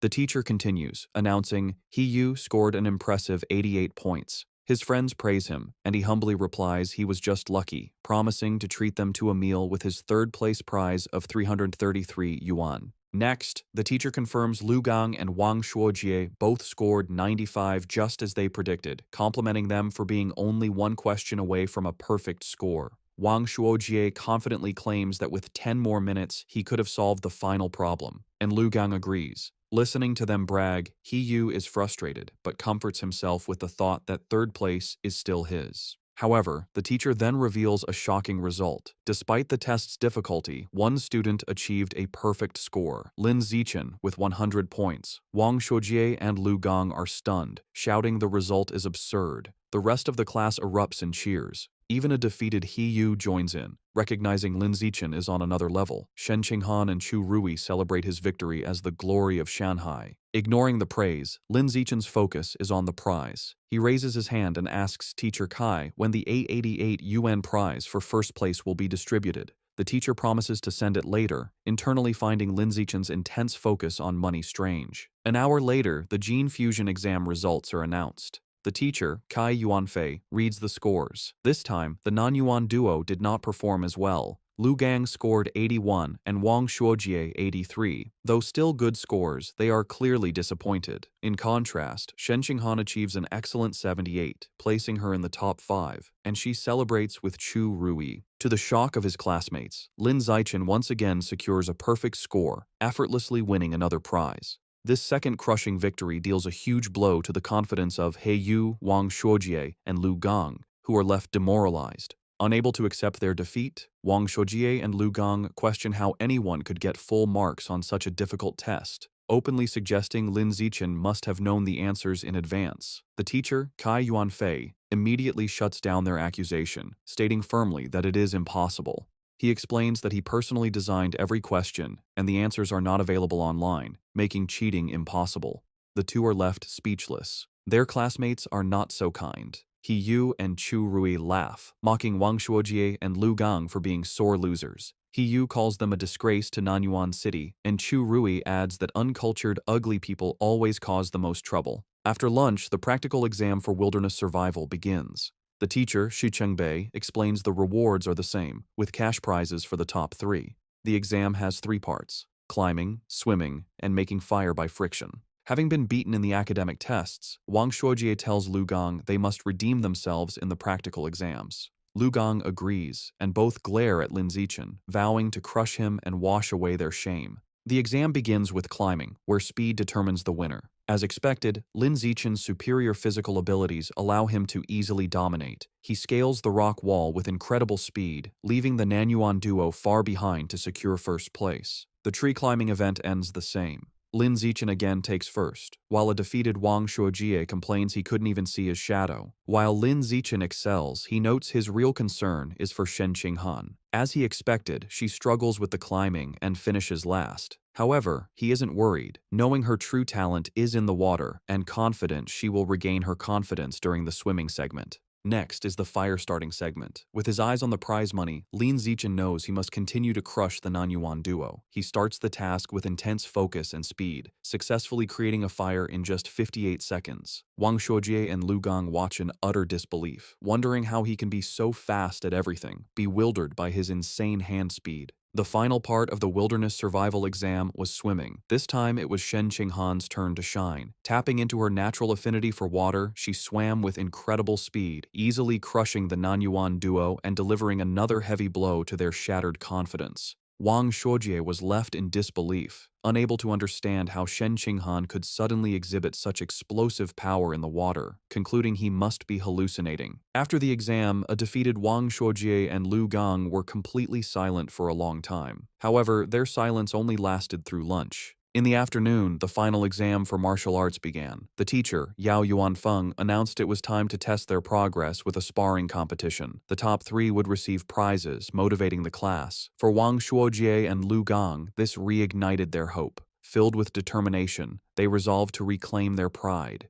They reasoned this was martial arts class, where physical fitness and combat technique truly mattered. They believed if Lin Zichen was weak in martial arts, his other scores were meaningless. Before sparring, the teacher had everyone do a physical test as a warm-up, measuring their 100-meter sprint, one-hand barbell lift, and vertical jump. Lin Zichen, holding back to avoid being too flashy, still gave an incredible performance. He ran the 100-meter dash in 7.78 seconds and lifted a 330-kilogram barbell with one hand. His vertical jump was 2.18 meters, and he easily took first in all 3 events, making sure to only slightly beat the Nanyuan duo. They were once again left in utter shock. Wang Shuojie couldn't understand how Lin Zichen could be faster, while Lu Gang was baffled by how someone who didn't look muscular could be so strong. Trying to rally, Wang Shuojie reminded Lu Gang that failing the physical test didn't mean they would lose in sparring, as real combat also required technique. They convinced themselves their superior technique gave them a chance. After the test, everyone moved to the dueling area for the sparring matches. Eager to complete his survival of the fittest achievement, Lin Zichen stepped into the ring first. However, after his overwhelming display, no one dared to challenge him. Even Wang Shuojie and Lu Gang held back to observe first. Seeing the stalemate, the teacher intervened. He called out a student named Lu Wei and ordered him to spar with Lin Zichen.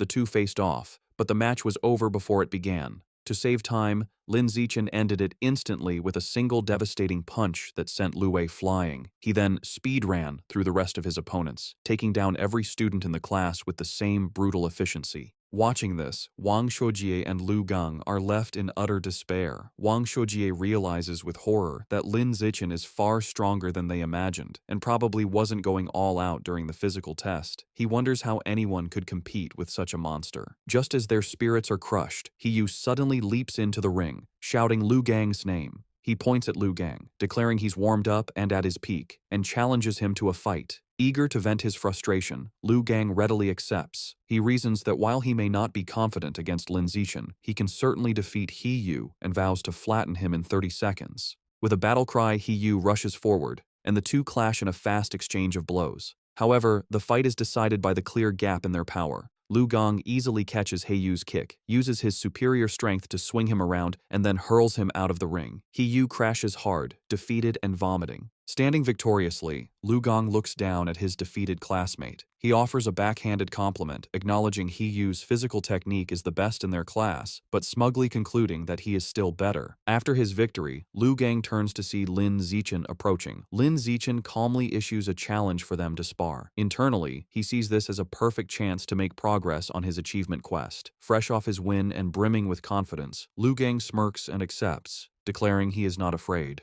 Lu Gang immediately goes on the offensive with a powerful punch. However, the gap in their abilities is apparent. Lin Zichen moves with blinding speed, effortlessly dodging the attack and leaving after images. Before Lu Gang can register what happened, Lin Zichen counters with a swift kick. The powerful blow connects squarely with Lu Gang's back, and he is sent flying out of the ring, defeated in a single blow. With both Nan Yuan duo members utterly defeated, the other students begin to taunt the last one standing. They shout at Wang Shuojie, asking if he's going to avenge his fallen bro, and telling him the pride of Nan Yuan now rests entirely on his shoulders. They jeer, telling him not to chicken out. Annoyed, Wang Shuojie snaps at the crowd to shut up, claiming he was already planning to fight. He rushes into the ring to face Lin Zichen. As he stands before his overwhelmingly powerful opponent, he steels his resolve, telling himself that what is meant to come will come, and he must find a way to defeat him. Determined to win, Wang Shuojie shouts that he's going all out and rushes at Lin Zichen with a furious attack. However, his effort is futile. Lin Zichen effortlessly stops the punch with one hand and counters with a single devastating blow that sends Wang Shuojie flying upside down. He crashes hard onto the gym floor, knocked out and foaming at the mouth, defeated as easily as everyone else. With the Nanyuan duo taken care of, Lin Zichen proceeds to systematically take down the rest of the boys in the class one after another with the same effortless efficiency. After defeating all the male students, he checks his system. He notes that according to the survival of the fittest achievement rules, defeating the same person multiple times only counts once. This means his only remaining opponents in the class are the girls. He wonders if any of them will even be willing to spar with him. To his complete surprise, the girls are more than willing. A crowd of his female classmates gathers, blushing and eagerly making heart gestures, all wanting a chance to fight him. The first to volunteer is Chu Yu-tong, who excitedly raises her hand and challenges him. She leaps into the ring and attacks with surprising speed and agility. However, Lin Zichen is still on another level. He easily dodges her attack, leaving her to comment on his incredible speed. She gracefully lands, disappointed that she came so close but couldn't even grab him. Unexpectedly, after Chu Yu-tong's defeat, the other girls also volunteer to challenge him one by one. Of course, Lin Zichen holds back considerably when facing the girls. His main goal isn't to hurt them, but simply to win the official matches and complete his achievement as quickly as possible. Soon, Lin Zichen finishes sparring with all the girls in his class. While he has successfully defeated every student, he is still far from completing his achievement task. He is a bit disappointed, but his mood quickly changes when his teacher, Yao Yuanfeng, suddenly announces some good news. The teacher praises the class and tells them that as elite students, they must learn to challenge those above them. He then announces that in 1 month, their class will challenge the strongest regular class in the second year, and he expects them to be ready. Lin Zichen, who was just feeling frustrated about the lack of opponents to speed up his survival of the fittest achievement, is overjoyed. A new match has been delivered right to his door, a true blessing. After the teacher dismisses the class, a newly humbled Lu Gang approaches Lin Zichen. He admits he had underestimated the school and declares that from now on, he will consider Lin Zichen his rival for the next 3 years. Lin Zichen realizes that with the teacher's plan to constantly challenge other classes, completing his achievement within a year might not be impossible. Wang Shuojie also confronts him, vowing to wash away the humiliation of his defeat before they graduate. Lin Zichen, however, is more focused on the practical benefits. He calculates that he has earned over 3,000 yuan from the exam prizes alone. This excites him, as he can now use this money to buy more beast meat. He clenches his fist, completely ignoring the non-yuan duo, who are left fuming at his arrogant dismissal. That night, back in his room, he considers his financial situation. Although he earned some money from the rewards, it is still far from enough to buy all the beast meat he needs. To earn more money, he decides to follow in his parents' footsteps and registers as a web novel author, beginning his writing journey. Thanks to his celestial root of wisdom, his writing is exceptional. The next morning, he finds a contract invitation from the Yuiwen platform in his messages. After signing the contract, a piece of news from that very day catches his eye. The report is about a terrifying incident just 2 hours ago. A giant mutant rat had attacked a frozen meat-cold storage facility on the outskirts of the city. The news report details the horrific attack. The mutant rat was over 5 meters long and so powerful that it bit a responding cyborg in half. In a final, desperate act, the captured cyborg activated its hidden backup energy core to self-destruct, taking the enemy with it. The resulting explosion was massive, blowing the giant mutant rat to pieces on the spot. Reading the news, Lin Zichen is horrified. He stares at an image of a monstrous rat, wondering with growing dread how many more of these giant mutant rats are hidden in Shanghai City. He also questions where such enormous creatures could possibly be hiding. The day of the sparring session against the strongest regular class of the second year arrives, and the students gather at the Shanghai High Gymnasium. Before the match, the teacher, Yao Yuanfeng, holds a strategy meeting with his top fighters. He warns them that while their top fighters are strong, the opposing class is stronger overall and will likely use defensive tactics to wear them down. He orders them to finish their fights as quickly as possible. The moment the meeting is over, Lin Zichen rushes towards the ring, eager to defeat as many new opponents as possible to complete his survival of the fittest achievement. He volunteers to go first. His opponent, a tall girl with long blonde hair from the second-year class, steps into the ring. Seeing who she's up against, she immediately complains to her teacher, pointing out that the elite class has sent their strongest fighter out first. She claims she is the weakest student in her own class, and questions how she is supposed to fight him. Hearing this, teacher Yao Yuanfeng storms over to the opposing teacher, an older man he calls Brother Feng. He angrily accuses him of breaking the unspoken rules of class sparring, which dictate that the weakest students should fight first. He demands to know why the other teacher sent his strongest student to fight in the first match. To settle the dispute, teacher Yao orders Lin Zichen down from the stage, telling him he can go later and to let the weaker students go first. Lin Zichen reluctantly agrees and steps down. The teacher then points to Zhong Yijia and tells her to go first, but she is caught off guard and protests that she isn't ready. Seeing an opportunity, Shen Qinghan steps forward. She volunteers to fight, telling teacher Yao that since she is the weakest, she should be the one to go first. Shen Qinghan nervously enters the ring to face the tall blonde girl, clearly intimidated. From the sidelines, her classmates, including Chu Rui and He Yu, begin to cheer loudly, shouting encouragement for their friend, Han Han. However, the sudden pressure only makes Shen Qinghan even more nervous. The match begins, and the blonde girl immediately attacks with a powerful punch, which Shen Qinghan manages to block. Despite being outmatched, Shen Qinghan is determined. She knows she can't win, but resolves to hold on for as long as possible, adopting a purely defensive strategy to drain her opponent's stamina. Her plan proves surprisingly effective. 3 minutes later, the blonde girl is breathing heavily, surprised by Shen Qinghan's endurance. She realizes that if the fight continues, she will run out of stamina and decides she must finish the match quickly. She rushes forward with a final decisive punch. The blow lands, and Shen Qinghan is knocked to the ground, defeated. As she gets back on her feet, she is visibly embarrassed. The teacher, Yao Yuanfeng, praises her performance. He gives her a thumbs up, telling her she did great and that her defensive strategy was very smart. Lin Zichen also comforts her, patting her head gently. He tells her she did well, lasting over 3 minutes against a senior with an extra year of training, and that she has made big progress. Reassured, Shen Qinghan looks up at him with a happy smile. Following Shen Qinghan's defeat, another female classmate with brown hair from the elite class steps into the ring.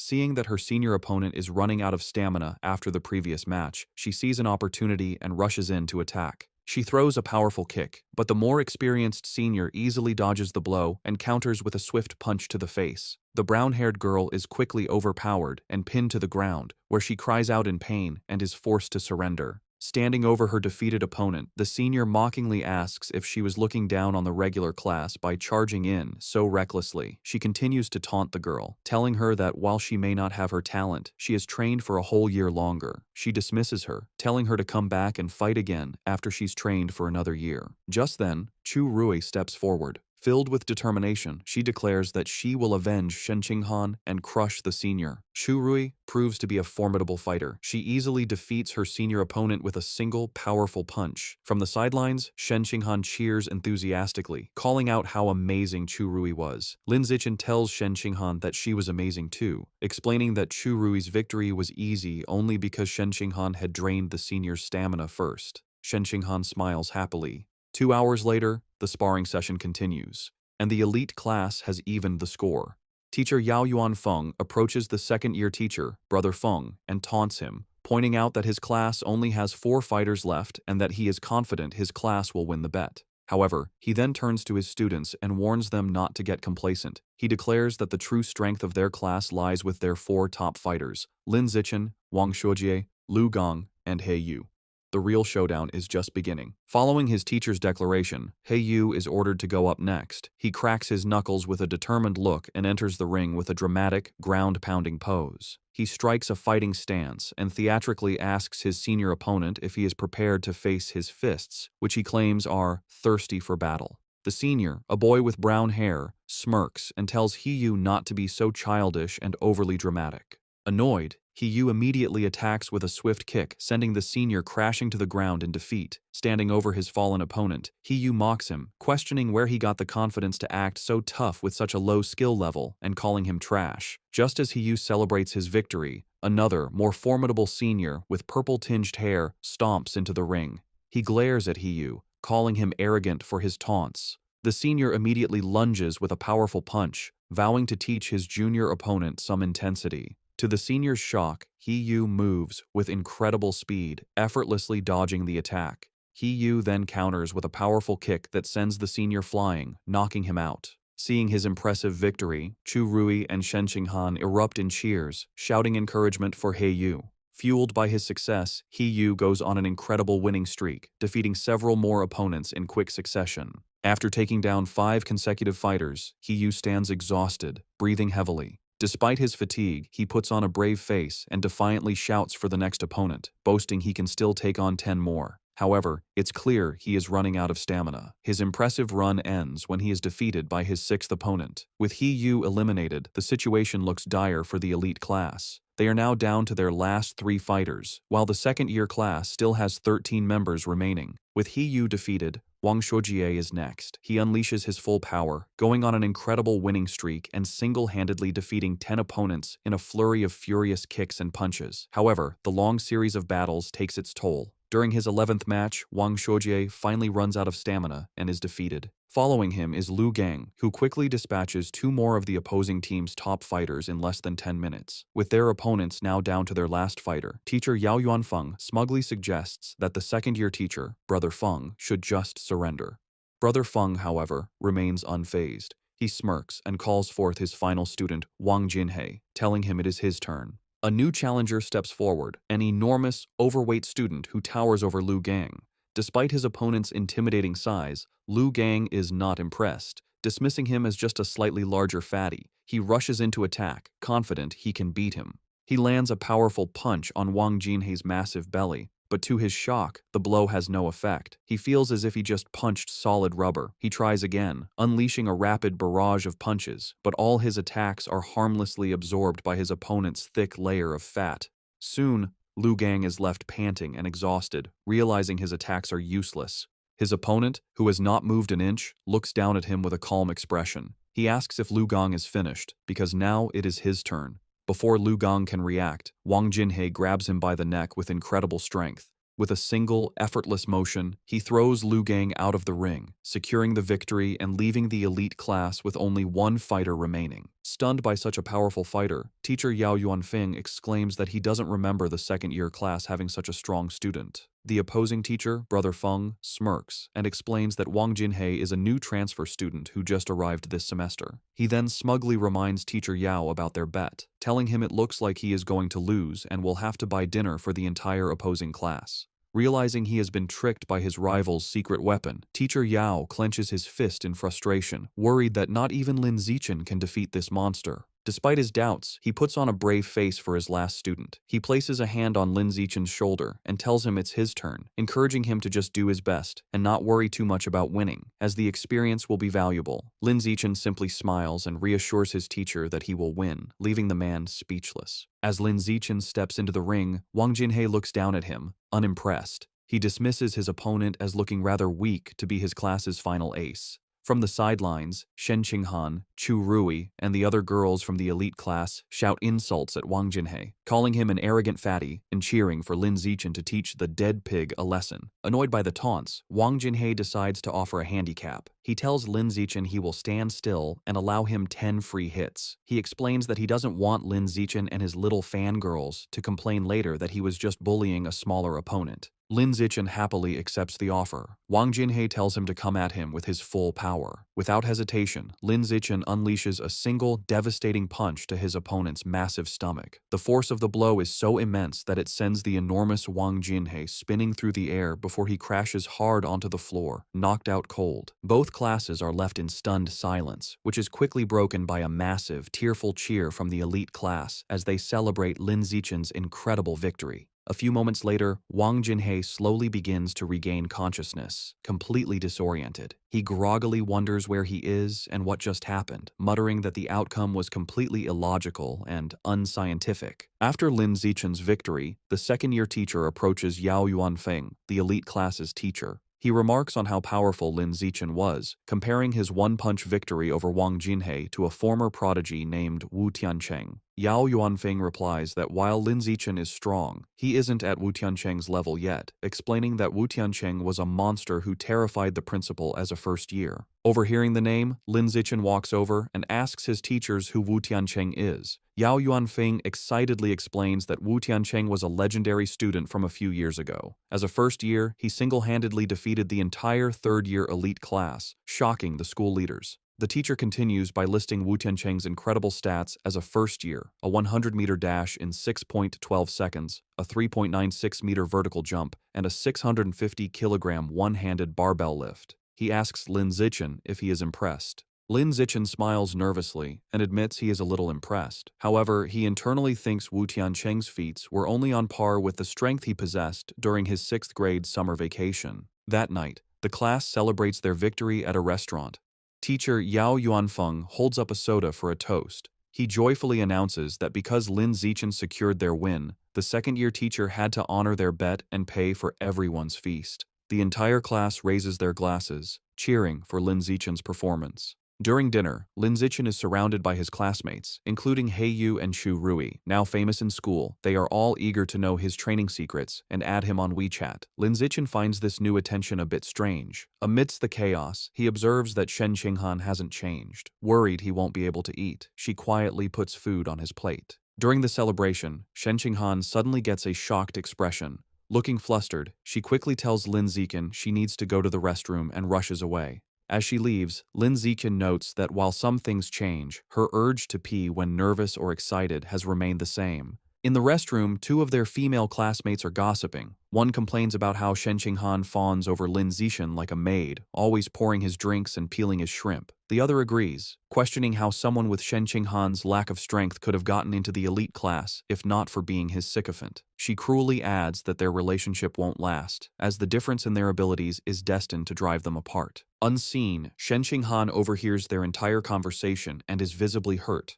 However, instead of hiding, she confronts them. With newfound determination, she firmly tells the startled girls that she is not a sycophant, she is his childhood friend. Later that evening, as they walk home, Lin Zichen notices she seems dejected and asks if something is wrong. Looking down sadly, Shen Qinghan confides in him. She explains her mother always said she would grow out of wetting her pants. However, she reveals with frustration that even now, she still has to wear diapers to bed every night. Looking up at him, she says she feels disabled, like she can't even control her own bladder. Lin Zichen looks at a distraught Shen Qinghan and firmly tells her she is not disabled. He gently places his hands on her shoulders to comfort her, explaining that her inability to control her bladder is actually a superpower that hasn't fully developed yet. Shen Qinghan looks up with wide, hopeful eyes, questioning if it's really a superpower. Lin Zichen confirms it, telling her that her natural talent in the water is a manifestation of this power. Intrigued, Shen Qinghan asks if his own amazing abilities are also because he has a superpower. Lin Zichen confidently replies that yes, just like her, he also has a superpower. Excited by the idea, Shen Qinghan wonders what kind of power she might have. Lin Zichen reassures her it will definitely be a very powerful one. However, their path is blocked. A special team in protective gear is cordoning off a building, and an officer with a megaphone instructs the public to stay back while they exterminate rats. Their attention is drawn to the chaos inside. A man in an apron frantically swings a broom at a swarm of large rats, trying to fend off the exterminators. He screams at the officers to stop, pleading with them not to kill his brothers. His face twists in agony and rage as he continues to scream. Consumed by fury, the man charges at the officers, yelling that he will fight them to the death. Watching the scene, Shen Qinghan asks Lin Zichen if the man has gone crazy. Lin Zichen agrees, suggesting he might be mentally ill, though he finds the situation pitiful. He tells her that's just how some people are and that they should go home. Later that night, at Lin Zichen's house, he and his parents are watching a troubling news report. The anchor announces that a young female teacher went missing last week and is still not found. His mother, Zhang Wangshan, expresses her alarm, noting this is the 4th young woman to disappear this month. His father, Lin Yansheng, corrects her, stating it is the 5th. The report continues, showing photos of the missing women, all young and attractive. It issues a public warning for young women to avoid going out alone at night. Worried, Zhang Wangshan tells her son he must not let Shen Qinghan go anywhere by herself. Lin Zichen smiles and promises to look after her. Meanwhile, at a public security office in Shanghai City, the man from the market has been taken into custody. A doctor in a lab coat is speaking with a police officer. The officer asks for the doctor's opinion, wondering if the man is mentally ill. The doctor replies he isn't certain, explaining that he has tried to communicate with the suspect, but the man has remained completely silent. The officer finds this strange, saying the man was screaming non-stop at the market earlier. Suddenly, the officer's eyes widen with a terrifying realization. Both he and the doctor whip their heads around to look at the man, who is now hunched over, surrounded by a dark, menacing aura. Before their horrified eyes, the man begins to transform, mutating into a monstrous, giant, aberrant rat. As the creature grows, the terrified officer screams into his radio, frantically calling for backup and requesting a cyborg team, yelling that the person in the interrogation room is turning into a giant, aberrant beast. The giant, aberrant rat rampages. A police squad opens fire, but the bullets barely slow it down. As the officers retreat, a female officer reports that headquarters confirmed all cyborgs are deployed on other missions. The director adds grimly that support won't arrive for 10 minutes and their ammunition won't last that long. Realizing they can't fight it head-on, the director orders his team to their car. Their new plan is to lure the monster into the suburbs to buy time. The female officer jumps into a police van and starts the engine, while another officer braces himself inside. They speed through the city with the giant rat in hot pursuit, leaping between buildings. The female officer urges them to go faster to give the cyborgs more time. The van races up a mountain road and into a tunnel, but the beast is relentless. It closes the distance with a terrifying roar, its massive tooth-filled maw open. The monster slams into the back of the van, causing it to lose control, flip violently through the air, and crash. Inside the overturned van, the female officer hangs upside down, injured. With a look of despair, she thinks that in the end, they still couldn't make it. Just as the giant aberrant rat roars in triumph over the wrecked van, a massive explosion engulfs it. Help has arrived. A female cyborg with short purple hair and sleek armor. Hovering in the air, she locks on and unleashes a barrage of powerful purple missiles. The projectiles slam into the monster, creating a series of fiery explosions as she gives the command to kill. After the smoke clears, the cyborg lands on the crater-filled road. She finds a large tunnel and realizes the rat escaped by digging its way out, noting the beasts seem to be getting smarter. However, she sees shredded flesh and blood on the ground and concludes the creature is seriously injured and couldn't have gotten far. She decides she has a good chance to track it down. The scene shifts to the city skyline at 3 a.m. In his room, Lin Zichen is at his computer, not training, but writing. He reflects on his progress as a web novel author. He has written daily for over half a month, and his novel is now nearly 200,000 words. More importantly, his paid income has already surpassed 10,000 yuan. He thinks about the novel's future potential, noting it is still in the new book period. He eagerly wonders how much money he will make once it is officially launched. Too excited about his novel's income to sleep, Lin Zichen decides to train. He finds a deserted, unsurveilled alley to test his recent efforts. As he practices, he is pleased with his progress. His 100-meter sprint time has dropped to an incredible 3.43 seconds, and his vertical jump has reached 7.22 meters. He feels that if he continues improving at this rate, he will eventually achieve a saintly body. His training is interrupted by an unsettling gnawing sound. He turns and sees a shadowy figure hunched in a dark corner. The figure is a grotesque, rat-like creature, a mouseman. It is chewing on a human arm. Noticing Lin Zichen, the creature begs for its life, pleading for forgiveness and explaining it was just too hungry. It strangely promises that once full, it will come and pay its respects every year. Lin Zichen stares in horror, recognizing the creature as a mouseman. He immediately connects this sight to the news report about the giant mutant rat that escaped. He wonders with dawning dread if this creature is that same beast, now in a more humanoid, but no less monstrous form. Realizing the extreme danger, Lin Zichen decides he must inform the police. However, as he turns to leave, the mouseman panics, thinking he is its next meal. It stammers that it doesn't have to eat him and can go find others to devour instead. Before Lin Zichen can react, the creature springs into action. It leaps off the alley walls with blinding speed, ricocheting from side to side in a series of lightning-fast jumps. The mouseman lunges at him, screaming it wants to eat human meat as hunger overrides its fear. The attack is so fast that Lin Zichen realizes there is no time to dodge. With no other option, he faces the monster head-on. As the creature closes in, Lin Zichen meets its charge with a single, devastating kick to its jaw. The impact sends the mouseman spinning through the air before it crashes hard to the ground. The beast struggles to its feet, clutching its bleeding chest. It stares at Lin Zichen in disbelief, wondering how a weak-looking student could possess such overwhelming strength. Stunned and injured, the mouseman stares back at Lin Zichen, shocked by his unexpected power. Before it can recover, a rock suddenly flies through the air and slams into its head. Seizing the advantage, Lin Zichen gives the monster no chance to retaliate. He unleashes a furious storm of rocks, throwing them with incredible speed and precision. The mouseman is completely overwhelmed by the relentless assault, unable to defend itself as the rocks pummel its body. After a few moments, the onslaught stops. Lin Zichen stands at the end of the alley, breathing heavily. He watches the spot where the creature fell, noticing it is no longer moving.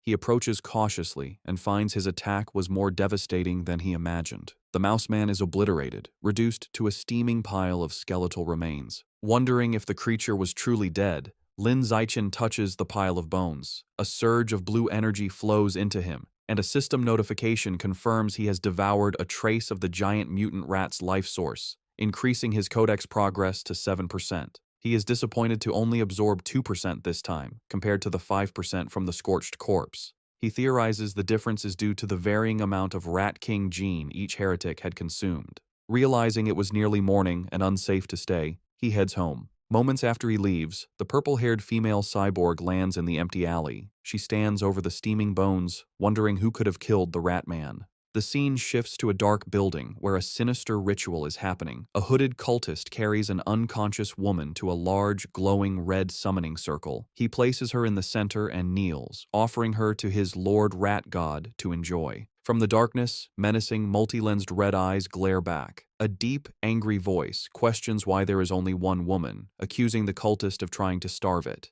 The voice complains the offering isn't even a mouthful and threatens to make the cultist part of the sacrifice. The cultist prostrates himself in terror, desperately begging to explain. Still on the floor, the terrified cultist explains that young women have become cautious lately, rarely going out at night and always traveling in groups, making them hard to capture. The massive, shadowy rat god looms over him, its deep voice commanding that if women are too difficult, he should catch young men instead. The cultist immediately agrees. Suddenly, a large, bloody chunk of raw meat is thrown onto the floor. The cultist greedily grabs it and begins to devour it raw, thanking his Lord Rat God for the blessing. As he eats, the ritual reaches its gruesome climax. Massive red tentacles emerge from the summoning circle, wrapping around the unconscious woman and lifting her into the air. The monstrous, multi-eyed maw of the rat god opens wide and devours her whole. Sounds of chewing and crunching echo through the building. After its meal, the Lord Rat God gives one final, chilling order. It tells the cultist not to capture ordinary people next time, complaining their meat is too bitter.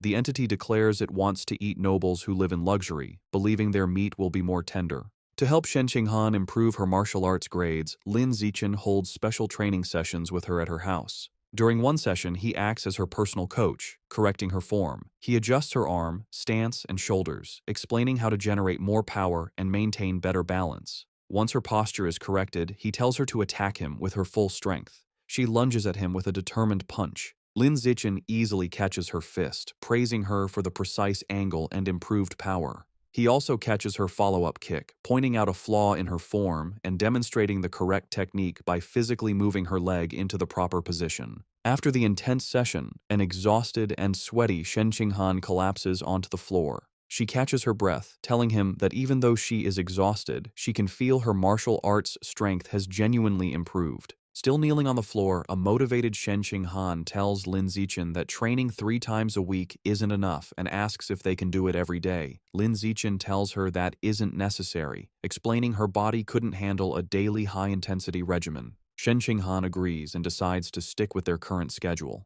Just then, Lin Zichen's phone buzzes. As he takes it out, Shen Qinghan leans in curiously, asking if it's a special news report. He looks at the screen and sees 2 major headlines. The first announces that the Jishin Corporation will provide free treatment for former mechanical prodigy girls left disabled by early mechanical modifications. The second, more shocking report reveals a genius from Beijing University has successfully fused with the 1,000-threaded spider beast gene, breaking the record for the youngest person to undergo a dual gene fusion. Lin Zichen's eyes widen as he reads the second story, immediately realizing this genius must be the same prodigy from the capital he has been competing with for years. Most people cannot undergo gene fusion until adulthood, as a younger body can't withstand the backlash from beast genes and risks severe mutation. However, this prodigy has now successfully undergone a second gene fusion at the young age of 18. Lin Zichen is left to ponder the prodigy's incredible physical talent and wonder if gene fusion is indeed the best path to power. At his house, Lin Zichen is busy with his new career as a web novel author. Thanks to his incredible writing speed, his novel is an instant hit. The comment section is filled with readers amazed by his output, with one calling him a tentacle monster for posting 50,000 words on the first day. Lin Zichen reflects that with his use in advance and celestial root of wisdom attributes, a month of practice allows him to type at 10,000 words per hour. This efficiency means writing takes only about an hour a day, leaving him plenty of time for training. His father, Lin Yansheng, enters and praises his success. He estimates that if Lin Zichen maintains a stable plot and a 10,000-word daily pace, he could earn around 50,000 yuan in his first month.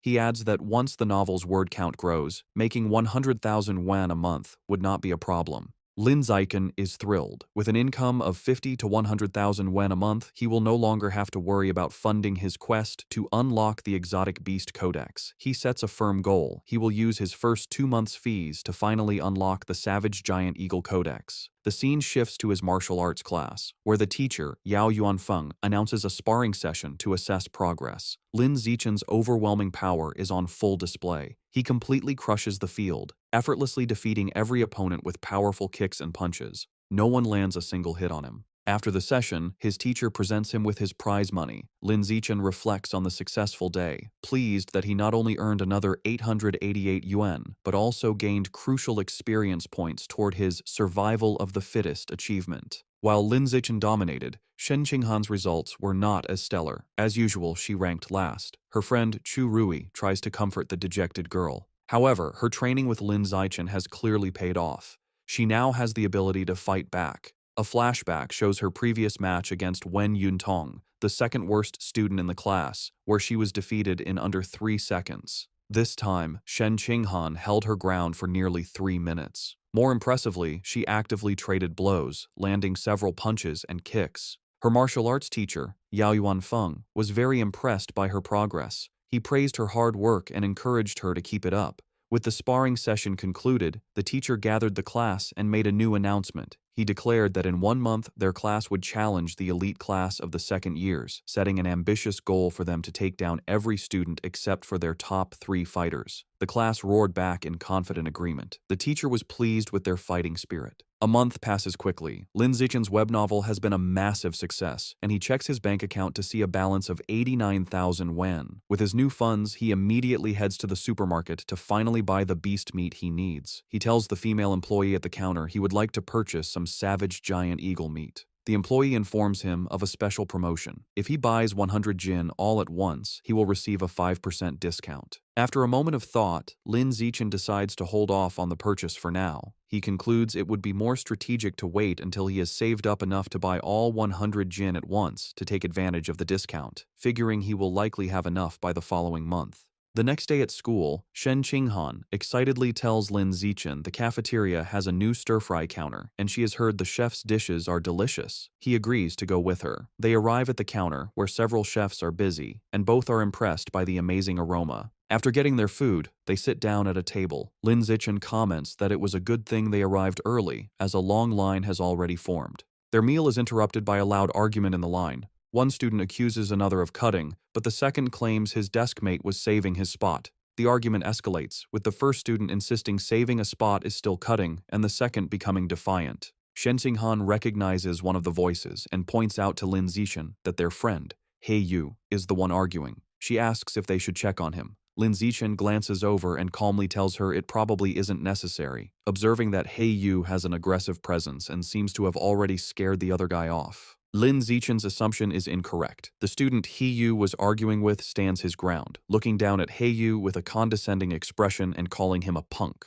He Yu finds himself surrounded as the student is joined by his friends. The leader of the group asks He Yu what his deal is. One of the other bullies smugly states they have no deal. They are simply cutting in line. Enraged, He Yu yells at them to get to the back of the line. He is shocked by their audacity and realizes he is outnumbered. Despite this, He Yu tries to hold them back, spreading his arms to block them. He wonders why no one in the crowded cafeteria is stepping in. From their table, Shen Qinghan watches with concern, pointing out to Lin Zichen that their friend He Yu is being bullied. Just as the bullies are about to push past He Yu, a hand clamps down on the leader's shoulder. It is Lin Zichen, his face shadowed and intimidating. He calmly tells the student to please line up properly. The bully turns around and confronts Lin Zikan with a smirk, defiantly asking what he can possibly do about it if he refuses. Instead of escalating the fight physically, Lin Zikan responds with a sly grin. He pulls out his phone and coolly informs the bully that he will report him. The bully leader scoffs at the threat, calling reporting shameful. With He-yu smirking beside him, Lin Zichen coolly retorts that he finds cutting in line even more shameful. Unwilling to be reported, the group of bullies gives up and walks away in frustration. The scene shifts to a luxurious villa in a wealthy district of Shanghai City, where the rat god cult is holding a secret meeting. Their leader, a man in a black hooded robe, sits on a throne-like chair and addresses his followers. He announces that one of their members, Sha Qiang, is dead, explaining that he went crazy at the market and was killed after provoking the security squad. Another cultist mutters that it is good riddance. The leader then introduces a new young man who will be taking Sha Qiang's place. He relays a new, chilling order from their Lord Rat God. From now on, they must only capture and sacrifice noble elites, as their god finds ordinary people to be too bitter. This new directive causes concern. Two members speak up, arguing that capturing nobles is too risky. They reason that while a missing ordinary person might be overlooked, a missing noble would cause serious trouble.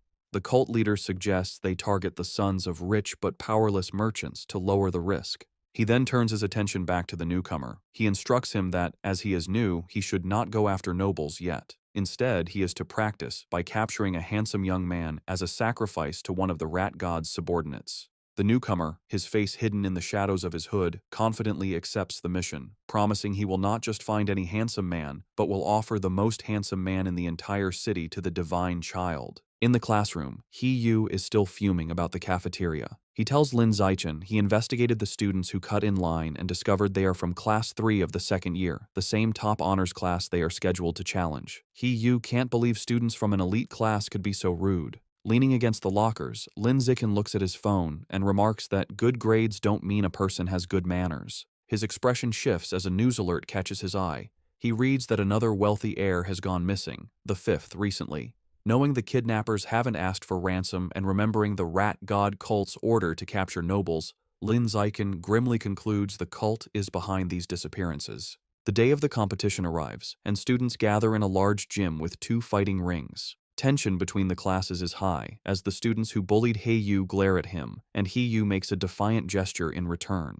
After both classes warm up, the sparring matches begin. Just as she did last time, Shen Qinghan takes the first fight. Her opponent, a senior from the honors class, immediately attacks with a fierce kick.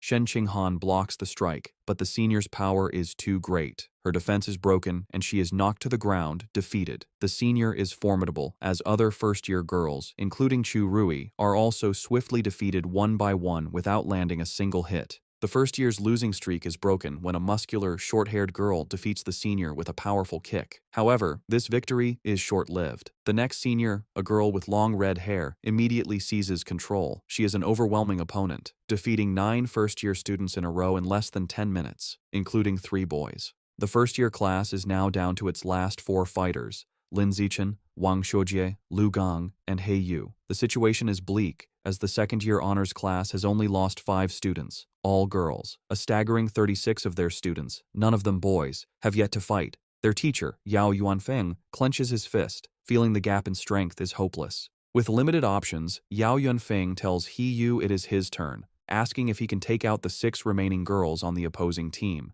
He-yu confidently agrees, declaring it will be easy, particularly motivated by fighting more attractive female seniors.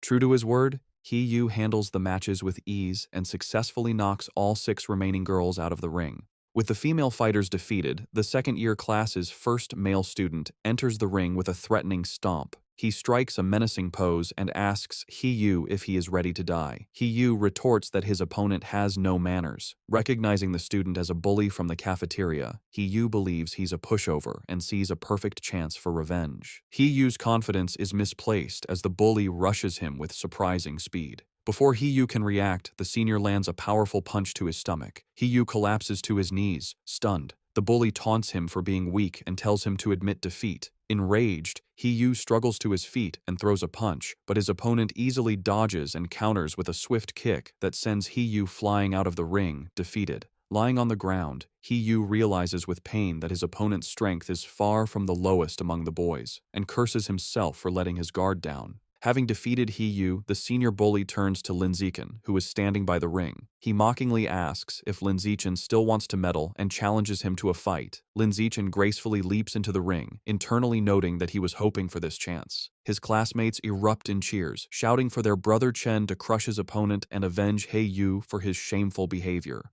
The match begins, and the bully, Qi Yue, rushes at Lin Zichen with a high kick. Lin Zichen, however, is unfazed. He effortlessly blocks the kick with one hand, then grabs Qi Yue's leg and slams him headfirst into the ring floor with incredible force. The impact knocks Qi Yue out cold. Lin Zichen stands over him for a moment before casually kicking his unconscious body out of the ring. The second-year students are in stunned disbelief. One points out that Qi Yue is one of the top 5 strongest fighters in their class, yet he was taken out instantly. They can't comprehend how a junior could be so powerful. Watching from the sidelines, their teacher Yao Yuanfeng concludes that Lin Zichen must be hiding a great deal of his true power. Lu Gong and Wang Shuojie are equally horrified, wondering if he is even human. Lin Zichen turns to the remaining second-year male students and calmly asks who's next. Their faces contort in fear, terrified by the display. 30 minutes later, the outcome is decided. All 29 remaining students from the second-year class lie defeated. Standing over the last opponent, Lin Zichen wonders about his progress toward his survival of the fittest achievement. A system notification informs him his total count of opponents eliminated is now 119 out of 1,000.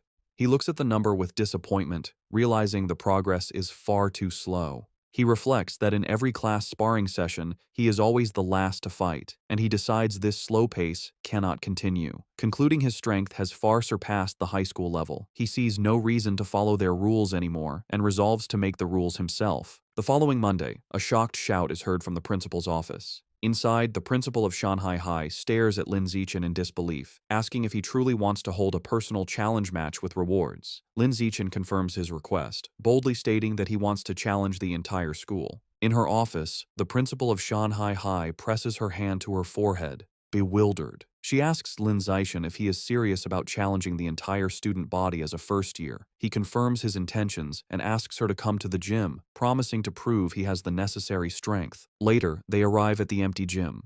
The principal crosses her arms and asks why he brought her there so late. As he removes his school jacket, revealing his muscular build, he confidently tells her he is there to show his true power. The principal, flustered, momentarily misinterprets his intentions and tries to stop him. However, Lin Zichen walks over to a heavy barbell and grips it. To her astonishment, he lifts the massive 700-kilogram barbell into the air with one hand, holding it effortlessly. The principal stands frozen in shock. It dawns on her what he meant by showing his power. She realizes his strength already surpasses that of the school's most legendary student, Wu Tiancheng, during his first year. Completely convinced, the principal gives Lin Zichen a thumbs up. She agrees to his request, promising to arrange an event for him to challenge the entire school. With a sheepish grin, he reminds her they must set up rewards, explaining that without prize money, no one would be motivated to challenge him. He then lays out his clever plan for the prizes. He suggests 2 types of rewards, a participation prize to encourage everyone, and a larger, cumulative prize pool that grows with each challenger. Whoever defeats him wins the entire pool. If no one can beat him within the time limit, all the money will be his. The principal, intrigued, smiles and agrees. Lin Zichen makes one final request: keep his true strength a secret for now. Otherwise, students might be too intimidated. She playfully pats his shoulder and agrees. Later, in her office, she shows Lin Zichen the finalized plan. He confirms it is perfect, thanking her for her hard work. As they speak, 2 teachers, Yao Yuanfeng and Liu Deren, walk by. They are shocked to see the principal's unusually cheerful demeanor towards Lin Zichen, wondering what is going on. Yao Yuanfeng is bewildered, remarking internally how the principal, usually a stern-faced she-devil, is now smiling so pleasantly, completely misinterpreting the situation. At 2 in the afternoon, the student body gathers in the gym, surrounding 2 large fighting rings where Lin Zichen and the principal stand. The principal takes the microphone and begins the announcement. She introduces Lin Zichen, details his recent victories, and explains the rules and prizes for his personal challenge against the entire school. The announcement causes an uproar. The crowd erupts in disbelief and mockery, with many shouting that the principal must have gone crazy. They are insulted by a first year's arrogance, questioning his confidence. One student angrily points out that defeating the second year's strongest class doesn't mean he can take on the third year's, while another calls him arrogant. Facing the hostile crowd, Lin Zichen calmly announces that starting the next day, he will be in the gym for 2 hours every afternoon, welcoming challengers. Internally, he is pleased by their anger, thinking that with so many eager to fight, he has a good chance of completing his survival of the fittest quest early. The scene shifts to a bustling city street at night. A young man with blonde hair walks alone, sipping a drink. His walk is interrupted when two attractive women step in front of him and invite him to a bar. The blonde man looks at them with a cold expression and bluntly tells them to get lost. As they walk away, they mutter that he has no charm. The young man watches them go, annoyed, wondering if Shanghai City is always this lame. The blonde young man is a new member of the Rat God cult, struggling with his first mission. Looking down at the people, he complains that after searching for days, he still hasn't found a single man attractive enough to be a worthy sacrifice. He is consumed by anxiety, picturing his cult leader and worrying how he will be perceived if he fails. He fears failure will lead to being ostracized. He had considered kidnapping a male celebrity, but realized it was impossible, as they are constantly surrounded by bodyguards, and he lacks the power to overcome them. As he walks, the pressure mounts. His deadline is fast approaching, and he is growing desperate. Just as he is lost in thought, Lin Zichen, out for a run in a tank top and shorts, sprints past him. The blonde man turns, and his eyes widen. He is immediately struck by Lin Zichen's appearance, thinking he has finally found an incredibly handsome man. He has found his target. The blonde cultist watches Lin Zichen run, feeling triumphant relief. After searching for so long, he has found the perfect target without even trying. A wide, sinister grin spreads across his face as he confirms his decision. Lin Zichen will be his sacrifice. He begins to follow his target, watching as Lin Zichen turns down a deserted industrial alleyway. Seeing the secluded area, the cultist's face twists into a horrifying black-eyed grin. He knows this is the perfect opportunity. Deciding it is time to strike, he unleashes his power and undergoes a grotesque transformation, his body contorting into a monstrous beast with a massive, tooth-filled maw. However, just as the transformed cultist is about to attack, a brick comes flying out of nowhere and smashes directly into its head with a sickening, bloody impact. The transformed cultist stumbles, clutching its head in pain and confusion after being struck by the brick. From the shadows, Lin Zichen emerges, holding the brick he just threw. He calmly remarks to himself that he didn't expect to find a rat person while out for a run, seeing it as a fortunate chance to increase the unlock progress for his guidebook.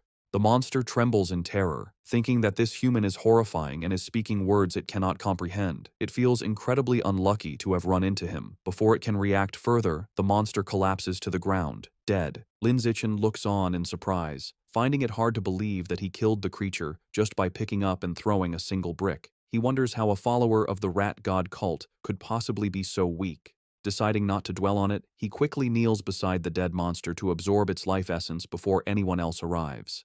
A system notification appears, confirming he has devoured a trace of the giant mutant rat's life essence and that his guidebook progress has increased to 8%. He looks at the result with disappointment, noting that it only went up by 1%. He concludes that the pathetically low amount of essence is why this particular rat person was so weak. Thinking about his safety, Lin Zichen decides that he won't be coming out for night runs for a while. He knows that not all of the cult's followers are this weak. Some of the more powerful members have incredibly strong bodies after transforming, durable enough to even withstand firearms. The next morning, Lin Zichen is at home when he sees a shocking news report on television. He learns that at 3 o'clock that morning, the Municipal Public Security Bureau, in cooperation with a chemical tutor from Shanghai University, successfully wiped out the Rat God cult. The report explains that the tutor is a high-level gene fuser who single-handedly defeated the monstrous Rat King.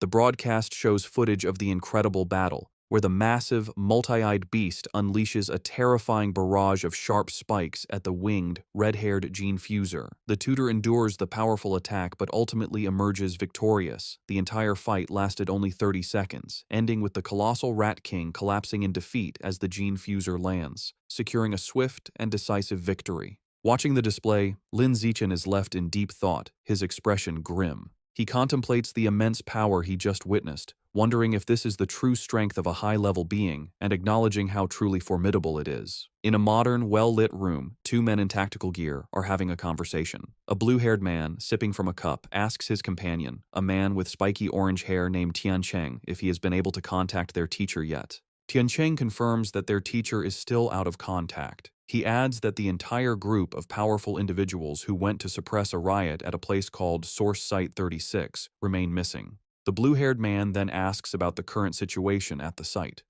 Tiancheng replies that it is relatively stable, explaining that if it weren't, he wouldn't have been free to come and clean up the little shrimp that escaped during the initial chaos. The blue-haired man seems to question his dismissive term. The blue-haired man reflects on the immense power of the Rat King, a monster that the entire Public Security Bureau was helpless against. He then internally acknowledges that in the face of a genius high-level being like Tiancheng, the monstrous Rat King was indeed just a little shrimp. Changing the subject, the blue-haired man playfully puts his arm around Tiancheng's shoulders, suggesting that since he is already there, he should visit their old school to give a lecture. Tiancheng resists, stating that he isn't an idle person and has a real job to do. The blue-haired man playfully insists, telling him that providing some ideological guidance to their cute junior students is also a form of work. Deep within a dark cavern under the light of the full moon, it is revealed that the Rat King survived its battle with Wu Tiancheng. The creature explains its recent actions, stating that at first, it only ate beggars, then it moved on to eating young people. Now, it kneels in submission, admitting that it eventually developed a taste for the pampered elite. The Rat King is not alone. It prostrates itself before a new, far more terrifying monster. A colossal, green-skinned being with glowing red eyes and immense power. This new monster scolds the Rat King, angrily telling it that it went to great trouble to bring the Rat King there to have its clan dig tunnels. Instead, the Rat King went around eating people and caused a huge commotion that drew unwanted attention. The giant monster glares down and menacingly asks the Rat King if it believes it deserves to die for its failure. Terrified, the Rat King begs its master for another chance. The giant monster considers the plea and agrees that it can give the Rat King another chance, but it clarifies that there will be a price to pay. Without another word, the monster's clawed hand strikes the Rat King, and a spray of blood fills the air. Deep in the cavern, the giant green monster continues punishing the Rat King. Having ripped out one of its eyes, the monster holds the bloody orb and remarks that while the sewer rat's eyes smell foul, they taste delicious. The monster then grabs the cowering Rat King, acknowledging its cleverness for hiding and sending a subordinate to pose as the Rat King to be defeated by the authorities. This reveals the creature Wu Tiancheng fought was merely a decoy. However, the monster delivers a final, chilling warning. If the Rat King fails to dig tunnels as commanded, it will still die. Meanwhile, back at Shanghai High, the day of Lin Zichen's personal challenge has arrived. As he walks toward the gym, he is the subject of intense gossip. Students point him out as the arrogant first year who dared to challenge the entire school, with many eager to watch. Lin Zichen, however, is focused on his phone, where he is looking at a wanted notice for the 9 fugitive members of the Rat God cult, noting the 500,000 yuan reward for their capture. He thinks of them as a walking fortune, but his practical nature takes over, and he reminds himself that if he ever encounters one, his first priority is to stay safe before thinking about the bounty. He arrives at the gym to find it packed with students surrounding the fighting rings, just as he had hoped. Looking at the sea of potential opponents, he knows the large turnout is not just due to his challenge, but also because of the final part of his plan, the participation prize. To motivate the crowd, Shen Qinghan stands on the sidelines with a megaphone, announcing that every participant will receive a lottery ticket for a chance to win generous prizes.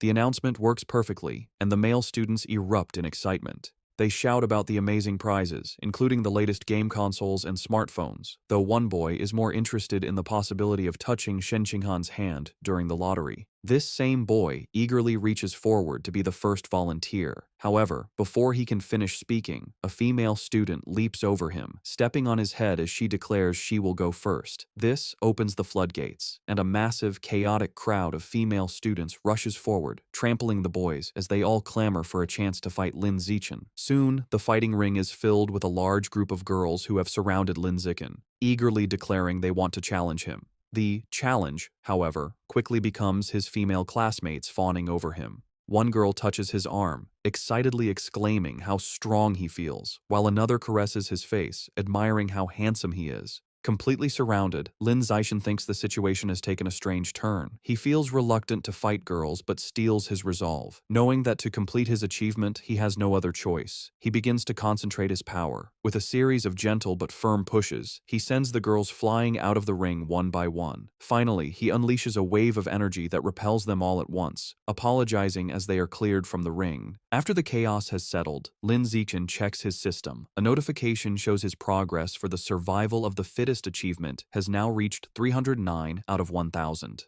Despite being defeated, the female students are undeterred. One girl with pinkish hair eagerly raises her hand, shouting she wants to challenge him again. However, Lin Zixin stands firm and coldly announces that according to the rules, defeated challengers may not re-challenge. The girls are crestfallen, with one complaining about the unfair rule. A large, muscular student and his friends step forward, and their leader cracks his knuckles, angrily declaring it is now his turn to teach the arrogant junior a lesson. This proves to be an empty threat. Lin Zixin effortlessly defeats opponent after opponent with single punches, and his system shows his survival of the fittest progress has climbed to 419 out of 1,000. Soon, he stands triumphantly atop a massive pile of unconscious students and calmly asks who is next. Just then, a new, more formidable challenger steps forward, declaring he is still there to fight. He leaps into the ring, and the other students immediately recognize him as Yan Xiaoxuan, the overlord of the second year's top honors class. They begin to murmur, wondering who will win.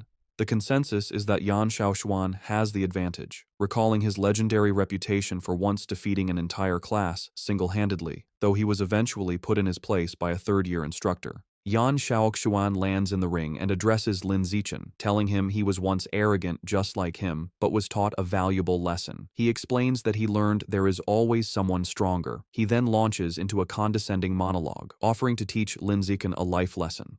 Completely ignoring the speech, Lin Zixin turns to the teacher and simply asks if he can begin. The flustered teacher quickly declares the start of the match. Before Yan Xiaoxuan can finish his advice, Lin Zixin interrupts him with a single, devastating kick that sends him flying across the ring. As Yan Xiaoxuan crashes into the far wall, Lin Zixin casually puts a finger in his ear, remarking with relief that it is finally quiet.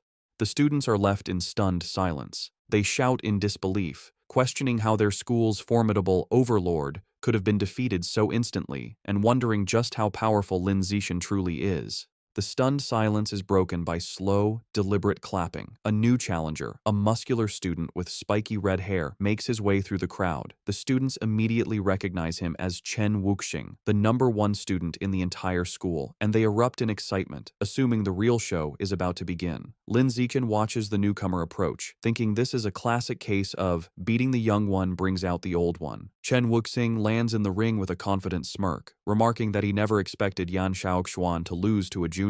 However, just as he is about to start his own speech, Lin Zixin again cuts him off, turning to the teacher and asking to begin. Over Chen Wuxing's protests, the teacher starts the match. Enraged at being ignored, Chen Wuxing charges forward, surrounded by a blue aura, declaring it seems he will have to beat his opponent to make him listen. Lin Zixin meets the charge, his own fist glowing with a yellow aura. Their powerful blows collide in a massive shockwave. Chen Wuxing apologizes, but Lin Zixin simply states that he is in a hurry and unleashes a powerful punch. The blow is too much for Chen Wuxing. It sends him flying backward, his shirt torn, his face a mask of disbelief as he questions how this is possible. The entire student body watches in absolute shock, their jaws hanging open as they witness the instantaneous defeat of their school's strongest fighter. With the school's strongest fighters defeated, Lin Zixin turns to the still stunned crowd. He points to a random student and tells him to get in the ring to fight. The student points to himself in disbelief, and Lin Zixin confirms it, stating they haven't fought yet. The student nervously asks him to be gentle, but Lin Zixin smiles and reminds him that if he participates, he will get a lottery ticket. Motivated, the student rushes into the ring, and Lin Zixin promises to go easy. His promise is short-lived, as he immediately knocks the student out with a single punch.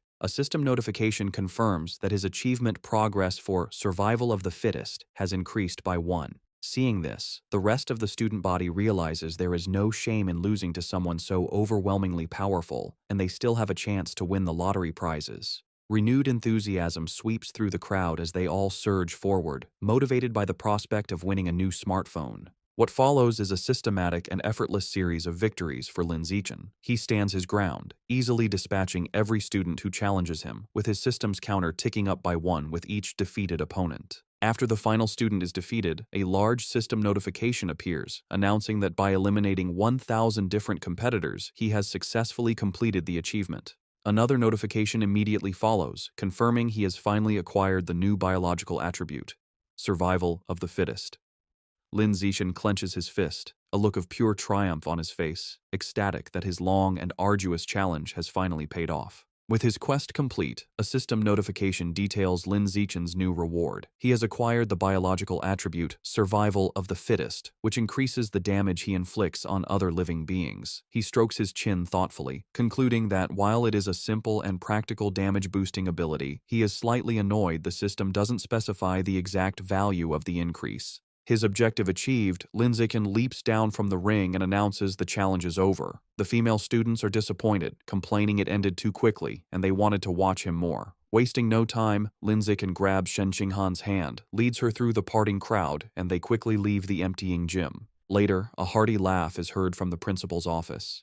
Inside, the principal of Shanghai High sits on her desk, congratulating Lin Zichen for officially earning the title of the school's #1 fighter. Leaning in close, she playfully questions him, suggesting that since he defeated even Chen Wuxing in an instant, he must surely be hiding his true strength. Sitting on the couch with Shen Qinghan, Lin Zichen sips his drink and modestly replies that he only hid a little of his power. The principal gives him a knowing look, clearly not believing him. She brings up Chen Wuxing's recent special entrance exam for Kyoto University, where he lifted a 690-kilogram barbell with one hand. Based on that, she confidently estimates that Lin Zichen's own one-handed lift must be at least 800 kilograms. Internally, Lin Zichen knows he cannot let her find out his true, much higher strength. He plays along, telling her that her guess is nearly perfect, and his official data shows a lift of 795 kilograms. The principal laughs triumphantly, pleased she was right. As she celebrates, Lin Zichen tries to get her attention. Having established himself as the school's strongest, Lin Zichen immediately turns to his true priority. With an eager expression, he raises his hand and asks the principal when he can expect the 8,810 yuan prize money. Amused by his focus on money, the principal playfully calls him a little rascal, but agrees and immediately transfers the funds. Just as the principal begins to discuss his new responsibilities, Lin Zichen interrupts, asking if there is anything else he can do for her. He then makes a special request. Since both he and Shen Qinghan enjoy swimming, he asks for use of the gym's swimming pool. He clarifies that he wants exclusive access, meaning the pool should be closed to everyone else whenever they use it. The principal smiles and readily agrees. Internally surprised at how easily she consented, Lin Zichen adds one more condition. He explains that he dislikes being watched in his swim trunks, so he will be covering the security cameras during their private sessions. This statement causes Shen Qinghan to blush furiously. The principal's mind immediately jumps to a suggestive conclusion, thinking about the implications of a boy and girl being alone in a pool with the cameras covered. Her imagination runs wild, picturing a romantic and steamy encounter between the two of them. Playing along with her own misunderstanding, the principal retrieves a key from her desk, telling Lin Zichen that she will, of course, satisfy all of his requests. She hands him the key, officially designating the pool as their exclusive, private swimming area. As he takes it, she leans in close and whispers a final, teasing warning, telling him to just be careful not to create a new life while they are in there. Her suggestive comment leaves Lin Zichen completely baffled, as he wonders what she could possibly mean by a new life. As they walk down the school hallway, Lin Zichen looks at the key to the swimming pool. He thinks to himself that with exclusive access, he can finally begin to properly explore the true nature of Shen Qinghan's mysterious abilities. His thoughts are interrupted when Shen Qinghan stops him, saying she has a favor to ask. With a nervous expression, she explains she signed up for a singing competition. While she has practiced her solo parts, she still needs someone to help her with the duet section. She shyly asks if he can practice with her that evening, and Lin Zichen readily agrees. Overjoyed, Shen Qinghan throws her fist in the air and happily skips away. Lin Zichen watches her go, thinking about how much this competition means to her. He smiles, hoping she will be able to find her confidence through it. Later that night, at Shen Qinghan's apartment, the two are in her room practicing. She sings into a microphone while Lin Zichen sits and listens, providing the other part of the duet from his phone. Meanwhile, in the living room, Shen Qinghan's parents, Shen Jianye and Xu Meng, are watching. Her father expresses concern, asking his wife if it is appropriate for them to be alone in a room together now that they are older.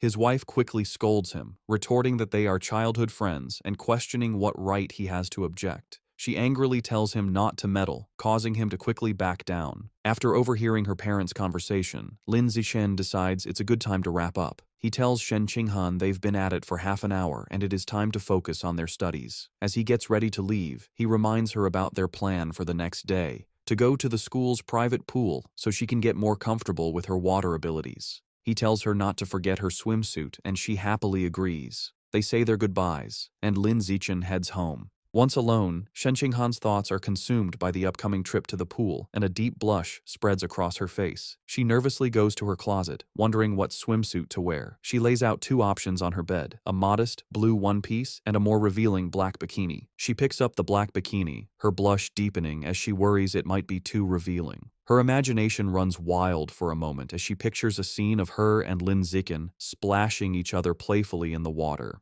After a moment of hesitation, she makes up her mind, reasoning that since it will only be him at the pool, it should be fine. She resolutely shoves the bikini into her school bag. The next day after school, Lin Zixin and Shen Qinghan head to the empty gym swimming pool. Already changed into his swim trunks, Lin Zixin waits by the poolside, his impressive physique on display. He looks up at a security camera, remembering his promise to the principal and confidently thinking he will handle it. Just then, Shen Qinghan's voice calls his name. He turns to see her standing in the doorway, wearing the revealing black bikini. With a bright smile and a slight blush, she walks toward him, apologizing for making him wait. Outwardly, Lin Zixin appears calm, simply telling her to slow down and be careful. Internally, however, he is completely flustered, thinking how incredibly cute she looks. After regaining his composure, he tells her it is time to get in the water and begin their training, to which she happily agrees. The two enter the water and begin to swim gracefully. Underwater, Lin Zixin takes Shen Qinghan's hand, and they continue to swim together.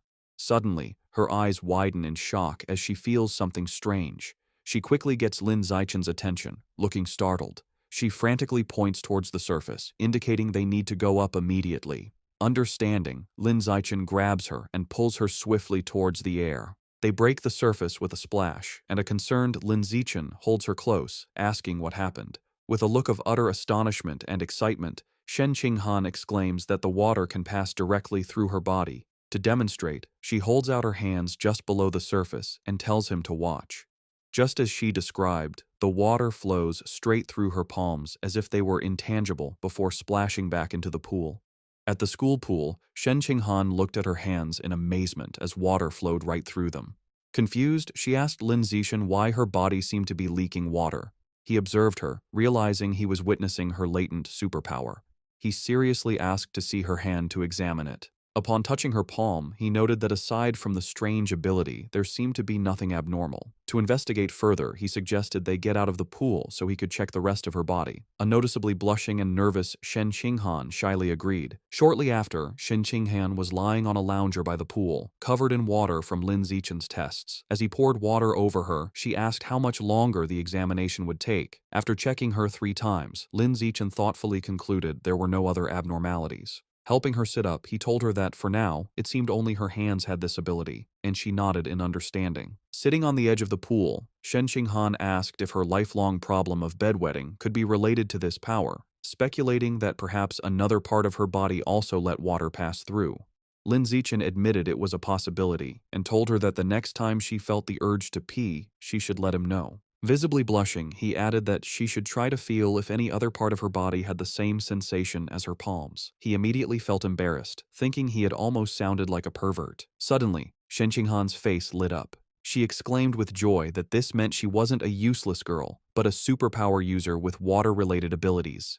With newfound determination, she thought that maybe, if she managed to fully develop her power, she could finally stand by Lin Zixin's side as a worthy partner. The story continues in a bustling city at night, with large holographic ads for cyborgs. Lin Zixin enters a supermarket, where a friendly female clerk welcomes him. He confidently walks to the counter, slides a card across it, and makes an astonishing request: 100 jin of the expensive savage giant eagle meat. The clerk is shocked by the massive order. She nervously takes his payment card and a note with a delivery address, stammering her agreement. As Lin Zixin leaves, the clerk watches him go, wondering which wealthy young master could be so extravagant. Despite her surprise, she professionally completes the order form, even asking for a good review with a smile. Later, in a secluded industrial area, Lin Zixin receives his delivery. He reflects on his finances, noting he had just received 120,000 yuan from his web novel, bringing his total funds to 210,000 yuan. He thinks this is more than enough to cover the cost.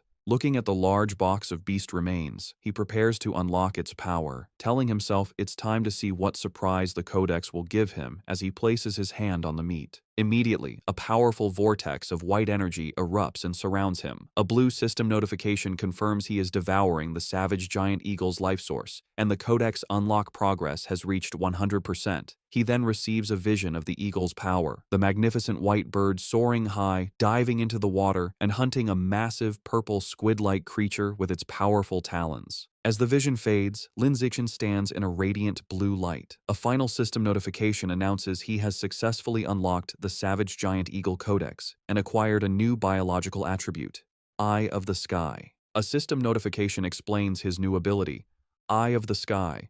It informs him that his field of vision and ability to track moving objects are greatly enhanced.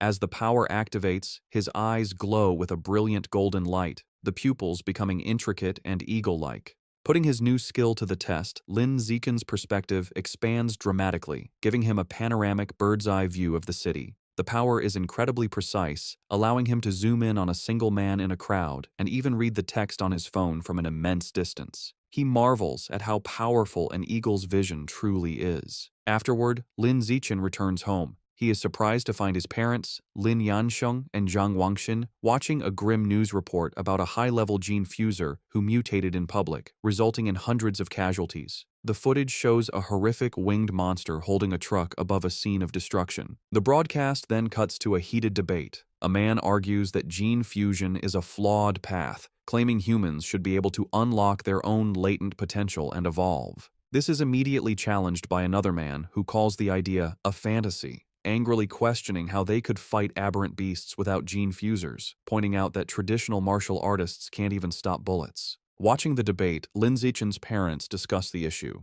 Lin Yansheng remarks that gene fusers are like uncontrollable bombs. Zhang Wangxin dismisses his concerns, explaining that government regulations are very strict and the probability of such an incident is incredibly small. She adds that a more pressing issue is that gene fusers often lose their ability to have children. Lin Yansheng agrees, suggesting it's best to save their genetic material or have a child before the fusion process. As they were talking, Zhang Wangxin suddenly noticed her son had returned. She became flustered, realizing they had been having a conversation not meant for his ears, and greeted him with an embarrassed blush. Seeing their awkwardness, Lin Zichen suggested they all have dinner. While the family ate, Lin Zichen announced that his school would hold a campus singing competition the next day, and Shen Qinghan had signed up. His parents were thrilled. Lin Yansheng declared the entire family had to go cheer her on, and Zhang Wangxin enthusiastically agreed, adding that Shen Qinghan was like a daughter to her. Lin Zichen calmly agreed. The night of the competition was a massive event with a large, brightly lit stage and an energetic crowd. True to their word, Lin Yansheng and Zhang Wangxin were in the audience, cheering wildly for Shen Qinghan with supportive headbands and a large, glowing sign. Before the show, in an empty classroom, Lin Zichen was helping Shen Qinghan prepare. He gently applied makeup to her face. When she opened her eyes, she noticed he was staring intently at her. Blushing, she shyly asked why he was looking at her like that. Lin Zichen simply smiled and told her she looked beautiful. His sincere compliment made Shen Qinghan, dressed in an elegant black gown, blush even more deeply. Their intimate moment was interrupted by their friend, Chu Rui, who peeked in. She teasingly asked if they were finished with their affectionate display. A flustered Shen Qinghan frantically explained she had only asked for his help because of his excellent makeup skills. Chu Rui playfully dismissed her excuses, teasing them for acting like an old married couple. Lin Zichen is holding multiple makeup brushes, reinforcing his makeup master reputation. Shu Rui explained she only came to remind them they were on stage after the next two performers. With a final wave, she left. After she was gone, Lin Zichen told Shen Qinghan he would walk with her to prepare. However, Shen Qinghan remained seated, looking extremely nervous and trembling. With a deeply flustered expression, she shyly tugged on his jacket, struggling for words. A moment later, she blurted out that she had lost control of her bladder again, revealing her nervousness had triggered her unusual condition, leaving a wet stain running down her elegant dress and onto the floor. Overwhelmed with despair, Shen Qinghan cries hysterically. She tells Lin Zichen their performance is about to start and worries she has ruined everything. She fears everyone will hate her if they find out she wet her pants. Lin Zixin calmly approaches her, holds her face, and tells her to stop crying or her makeup will be ruined. As they stand alone in the empty classroom, an idea strikes him. His gaze falls on the large white curtains. Wasting no time, he grabs scissors and rips a curtain from the wall. He spreads it on a table and skillfully begins cutting the fabric. Shen Qinghan watches in amazement, her tears stopping. In a moment, he transforms the curtain into an elegant, multi-layered white dress. Moved by his ingenuity, she whispers his name. Lin Zixin presents his creation and tells her to hurry to the bathroom to change. Blushing, Shen Qinghan says that's not necessary and asks him to turn around so she can change right there. Lin Zixin is visibly flustered by her request, a deep blush spreading across his face. Despite his embarrassment, he agrees and turns his back so she can have some privacy.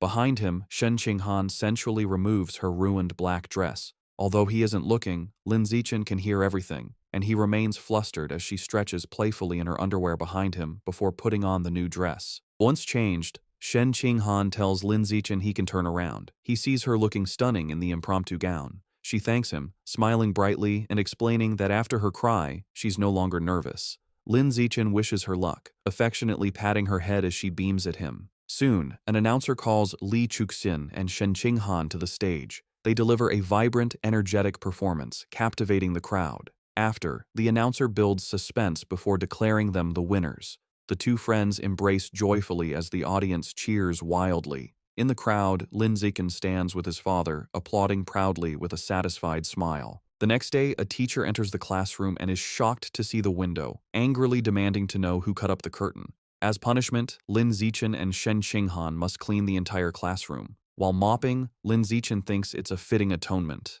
Suddenly, a system notification pops up, announcing he completed an achievement for cooperating 1,000 times. His reward is the Gregarious Animal attribute, which increases his combat power based on nearby allies. A small, satisfied smile crosses his face at this unexpected gain. Meanwhile, Shen Qinghan's life has improved. After her victory, she becomes much more popular. Other girls praise her singing and invite her to karaoke. Beaming with newfound confidence, she happily agrees. Her confidence also helps her martial arts skills improve steadily. Lin Zixin also progresses, winning a major martial arts tournament, the first for Shanghai High in 5 years. He is celebrated by his parents, a joyful Shen Qinghan, and his teammates. Soon his room is filled with trophies. His fame leads to an endorsement deal, making him the spokesperson for the He family's martial arts gym. All his hard work pays off. Between his endorsement deal and his web novel income, Lin Zixin has amassed over 900,000 yuan. Looking at his bank balance, he concludes it's more than enough to unlock the next codex. Lin Zixin goes to a secluded area to pick up his next order from the friendly supermarket clerk. Inside the large box are the remains of a hidden dragon, a large lizard-like creature known for stealth. Placing his hand on the meat, Lin Zixin begins the absorption process, and a powerful blue aura erupts around him. A system notification confirms he is devouring the hidden dragon's life source, and the codex unlock progress reaches 100%. A moment later, another notification announces he has unlocked the hidden dragon codex and acquired the new attribute, natural camouflage. The system explains his new power. The ability allows him to reduce his presence by lowering his internal life signs and lets him hide his true biological level. Lin Zixin immediately understands the skill's dual applications. He can become stealthy for ambushes, or hide his true strength to lull enemies into a false sense of security. With his main objective complete, he remembers he needs to buy a cake for his mother and walks through the city. His thoughts are interrupted by a shout. He turns to see a startling scene, a beautiful red-haired woman being forcefully escorted by 2 guards in tactical gear. Suddenly, a young man involved in the arrest calls his name in surprise. Lin Zixin recognizes him as Zhang Kai, a senior from his school. His attention is drawn to Zhang Kai's powerful cybernetic legs. Zhang Kai explains nonchalantly that after failing to get into high school, he became a biker and broke his legs so badly in an accident they had to be amputated. Zhang Kai explains he was lucky enough to join a mechanical modification experiment run by the Mechanical God Group, which unexpectedly transformed him from a disabled person into a cyborg. Curious, Lin Zixin asks about the arrested woman. A guard explains she is a remnant of the Rat God cult, the only female among 9 fugitives. Just then, Zhang Kai's colleague calls for him to leave. As he hurries off, he waves goodbye, promising to talk later, and Lin Zixin waves back. Watching them go, Lin Zichen becomes suspicious. The public security department searched for the rat god cult fugitives with all its resources and found nothing, yet the mechanical god group captured one with ease. He concludes this group is not to be underestimated. His thoughts are interrupted by a call from his mother, Jiang Wangxin. She asks if he bought the cake and when he'll be home. He says he's on his way and will be back soon, and she reminds him to be careful. The scene shifts to a lively birthday celebration. Since their birthdays are a day apart, their families always celebrate together. Their parents are gathered, singing "Happy Birthday." For their 18th birthday, they stand side by side and blow out the candle on their cake. After, their mothers tell them to exchange presents. As they happily give each other gifts, their happy moment is shattered as the room begins to tremble violently. The families are thrown off balance, someone shouting if it's an earthquake. Lin Zichen instinctively grabs Shen Qinghan to steady her, but Lin Zichen immediately senses this is no ordinary earthquake. Something feels terribly wrong. Deep beneath the city, the true cause is revealed. A massive cavern teeming with an endless swarm of rats, their red eyes glowing as they surge upwards. The next morning, a TV news report dismisses the previous night's event. An anchor explains that Shanghai City is not on a tectonic plate boundary, so a major earthquake is unlikely, and advises citizens not to panic. At breakfast, Lin Zichen finishes his meal and tells his parents he is leaving for school. His father tells him to be careful. Outside, Shen Qinghan is waiting and cheerfully asks to walk to school together, to which he agrees. As they walk, she happily remarks that since they have celebrated their 18th birthday, they are officially adults. Lin Zichen adds that the college entrance exams are also approaching. Shen Qinghan admits she gets nervous just thinking about it. Some time passes, and Lin Zichen finally saves up enough money to unlock his next codex. He begins the absorption process, and a powerful purple energy swirls around him as he targets the void crocodile. A system notification confirms he is devouring the creature's life source, and the codex unlock progress reaches 100%. He receives a vision of a large, crocodilian beast with fish-like fins swimming powerfully, trying to escape from the savage giant eagle. A final notification announces he has successfully unlocked the Void Crocodile Codex and acquired a new biological attribute, danger perception. The system explains this ability allows him to sense hostility from other creatures within a certain range and makes it easier to judge their biological level. Lin Zichen thoughtfully concludes this will be a useful skill for preventing sneak attacks. To test his new power, he goes to a busy shopping mall. As he walks through the crowd, he uses his danger perception and can now see the power levels of everyone. He observes most people are ordinary Tier 1 or Tier 2, confirming the vast majority are normal people. While browsing the supermarket, he decides on his next target for the codex. He sees packages of life and death toad meat, which he speculates could grant a self-healing ability. However, his enthusiasm fades when he sees the price, a staggering 100,000 yuan per jin. He realizes his monthly income from his web novel isn't enough to afford it. With a determined look, he concludes he must find a way to increase his income after the exams. The story moves to the Nanjiang Provincial Education Department, inside the minister's office. A striking woman with light purple hair and antler-like horns, Mo Dongji, the vice principal of Shanghai University and Minister of Education for Nanjiang Province, sits listening to a report. A male subordinate is finishing a presentation on the educational situation across the province. Mo Dongji calmly sips her drink and thanks him. She then asks about the status of Origin Site number 36. Her assistant replies the situation has finally stabilized, expressing great relief. He explains that if it hadn't, the entire province would have been doomed. With nothing else to discuss, Mo Dongji tells him he can go. After he leaves, Mo Dongji is alone with her thoughts. She muses to herself that it has been many years since she last accepted a disciple. She walks to the large window, which looks out onto a beautiful tropical beach, and stares at her own reflection. The martial arts college entrance exam is an intense, 9-day ordeal. The first day consists of a written exam in the morning and a physical fitness assessment in the afternoon. From the 2nd to the 8th day, students are sent into a forest for a week-long practical combat and survival test. The final 9th day is dedicated to an aptitude test for gene fusion and mechanical modification. The story picks up on June 7th, the first day of the exam. Lin Zichen and Shen Qinghan walk together, but she is clearly on edge. She nervously tugs on his sleeve, confessing how tense she is, her primary fear being that she might lose control of her bladder again. Lin Zichen looks at her with a warm smile. He pulls her into a comforting hug, telling her not to be nervous. Holding her close, he reminds her that her theoretical knowledge is solid and she has already taken precautions by wearing a diaper, so she just needs to do her best. His closeness makes her blush. Flustered but comforted, she promises she will do her best and tells him he needs to do his best as well.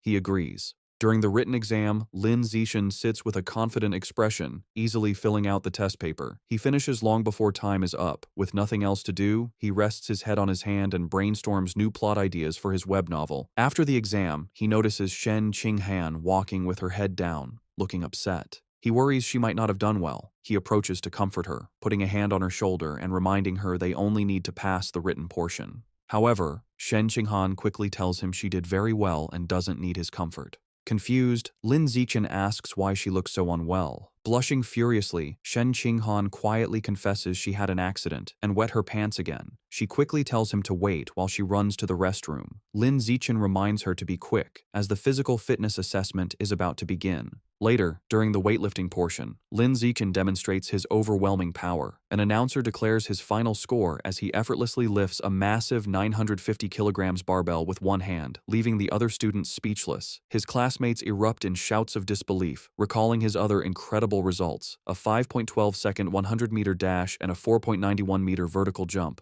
After completing her own tests, a tired Shen Qinghan, in her gym clothes, approaches Lin Zixin. He asks how she did. With a weary but proud smile, she reports her impressive scores: a 9.32-second 100-meter dash, a 1.62-meter vertical jump, and a 125-kilogram lift. She adds with a small sigh that her results are still nothing compared to his. Lin Zixin praises her, telling her that with scores like that, she is a top-tier female student. He gives her an affectionate pat on the head, and she looks up at him with a happy expression. Sometime after, their classmate He Yu runs up, excitedly announcing their written exam scores are available. He tells them he heard Wang Shuojie and Lu Gang scored in the high 80s, and he himself got an 80. As he asks about their scores, a nervous Shen Qinghan checks her phone. Her face lights up with joy as she exclaims she got an 82. He Yu is stunned. They both turn to Lin Zixin. He calmly holds up his phone, showing a perfect score of 100. Shen Qinghan cheers for him, while a dumbfounded He Yu mutters that Lin Zixin is as freakishly talented as ever. Later, as they walk home, Shen Qinghan expresses her nervousness about the next phase, the week-long practical test in the forest.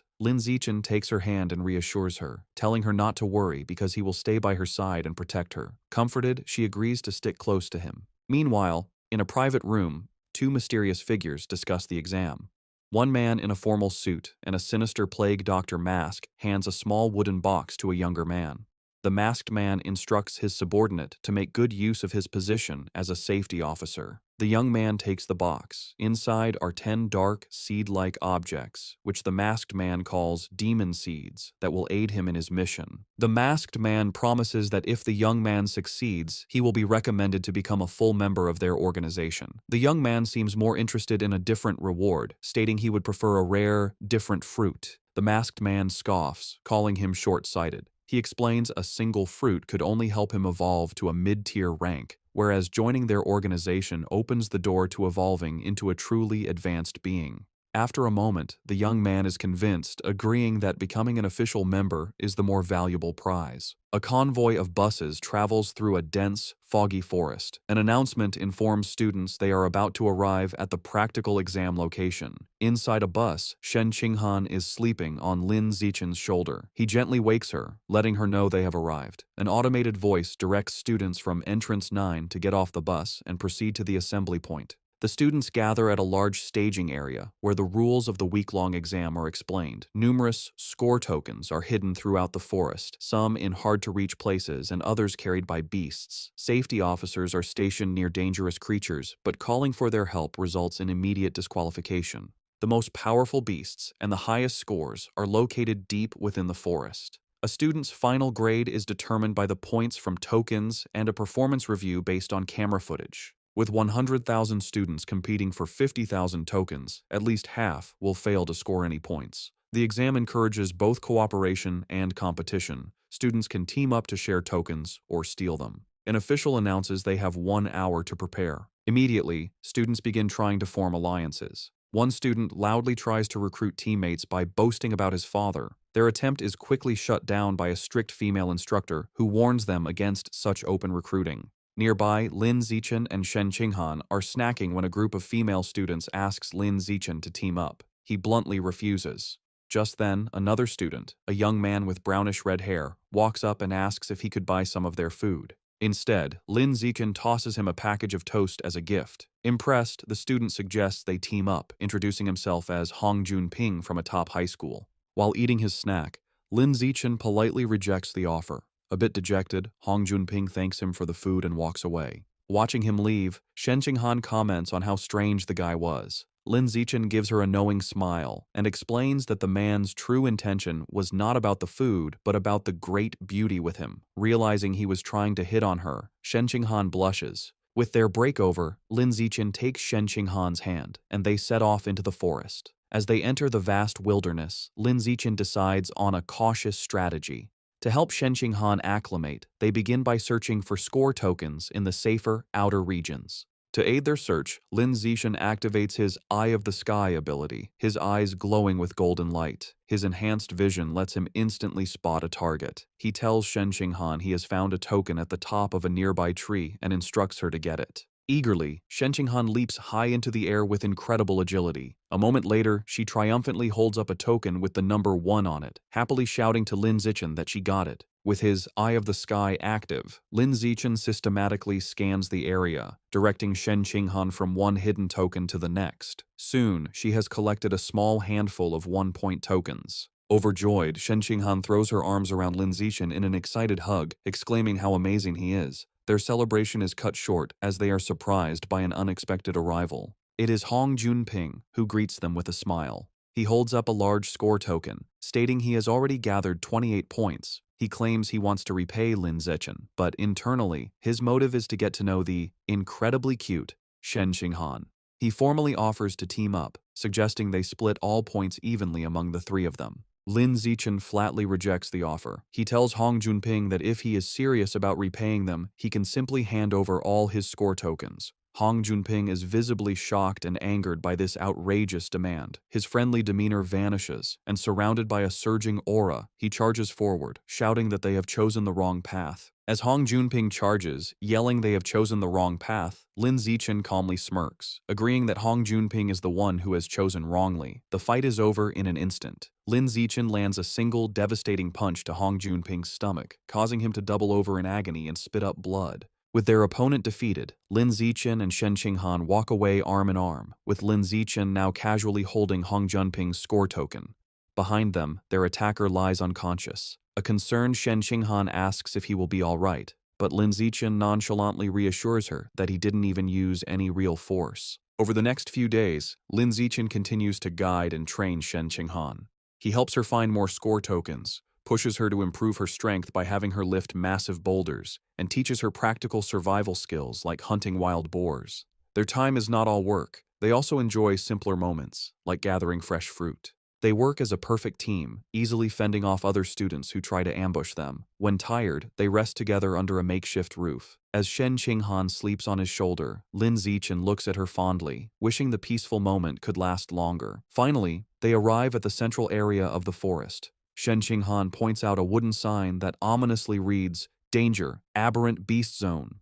However, as they venture deeper, they find it eerily quiet. Shen Qinghan observes that they might have arrived too late, as there are no aberrant beasts in sight. The only evidence that anything was ever there are large, unsettling bloodstains splattered across the path. As they walk through the forest, Shen Qinghan is disappointed, lamenting that if they'd arrived earlier, she could have earned the genius title by killing aberrant beasts. Lin Zichen comforts her with a pat on the head, telling her the title doesn't mean much, and it's time to go back. He reflects that with cameras everywhere, hunting beasts is impossible, so it's more practical to focus on training Shen Qinghan's survival skills. After the combat assessment, the students are taken to the next phase, the gene fusion compatibility test. They are bused to a high-security facility on an island, the Island Gene Research Institute, where they are told to get in line for the test. Inside the lab, the students wait to have their blood drawn. Shen Qinghan asks Lin Zichen if the reagents in the test tubes are for the test. He confirms they are flowing cloud jellyfish genetic reagents. This jellyfish's genes have a high affinity with the human body and easily cause a special chemical reaction with human blood, making them the ideal reagent.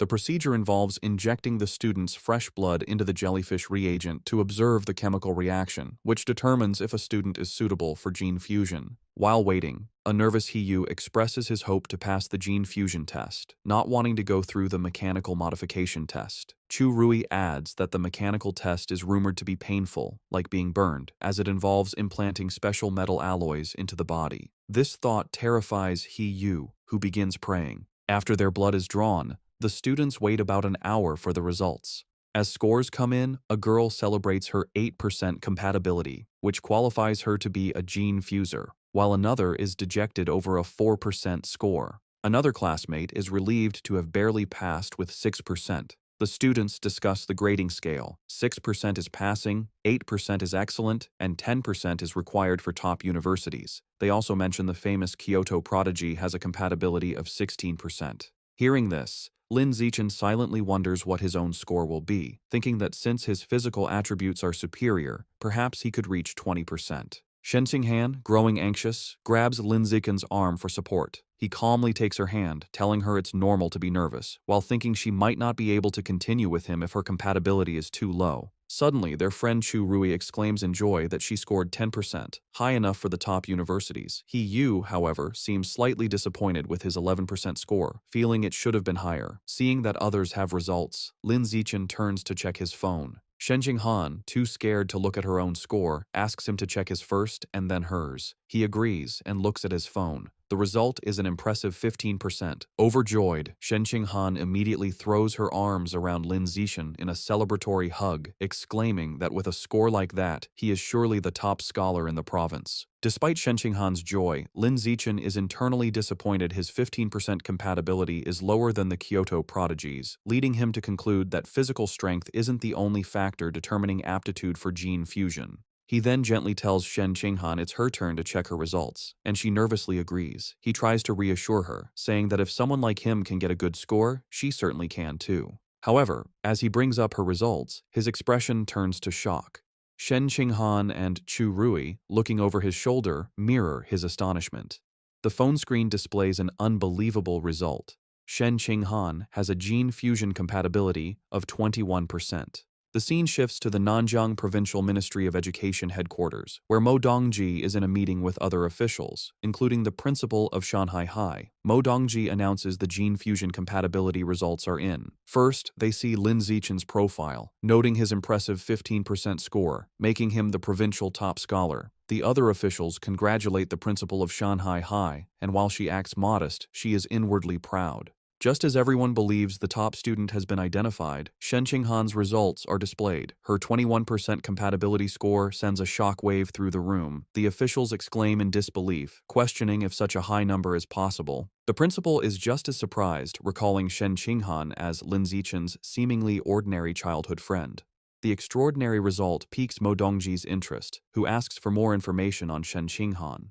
The principal of Shanghai High nervously suggests to Mo Dongji that Shen Qinghan's result must be a mistake, as her school performance has always been ordinary. With a sigh, Mo Dongji decides there's no other way and that she must go see for herself. Back at the testing facility, students are in an uproar over the 21% result, questioning if the test was wrong. Shen Qinghan herself turns to Lin Zichen in disbelief, asking if there was a mistake. Lin Zichen calmly tells her he doesn't think it's an error. He leans in close, explaining she has a natural high affinity for water, and since the test used a reagent from a water attribute beast, like the flowing cloud jellyfish, her result makes sense. Shen Qinghan's eyes light up with understanding. She excitedly realizes this means her body is highly compatible with water attribute beast genes, making her a natural genius. With newfound confidence, she looks at Lin Zichen, thinking she is finally worthy of standing by his side. Lin Zichen smiles warmly, happy for her. Their moment is suddenly interrupted when someone shouts for everyone to look outside. As they turn, they witness a massive whirlpool of water rising from the ocean, and standing atop it is Mo Dongji. The students watch in awe as she stands powerfully on the surging wave. The other students panic, wondering if she is a heretic, and fearing she is about to destroy the entire facility.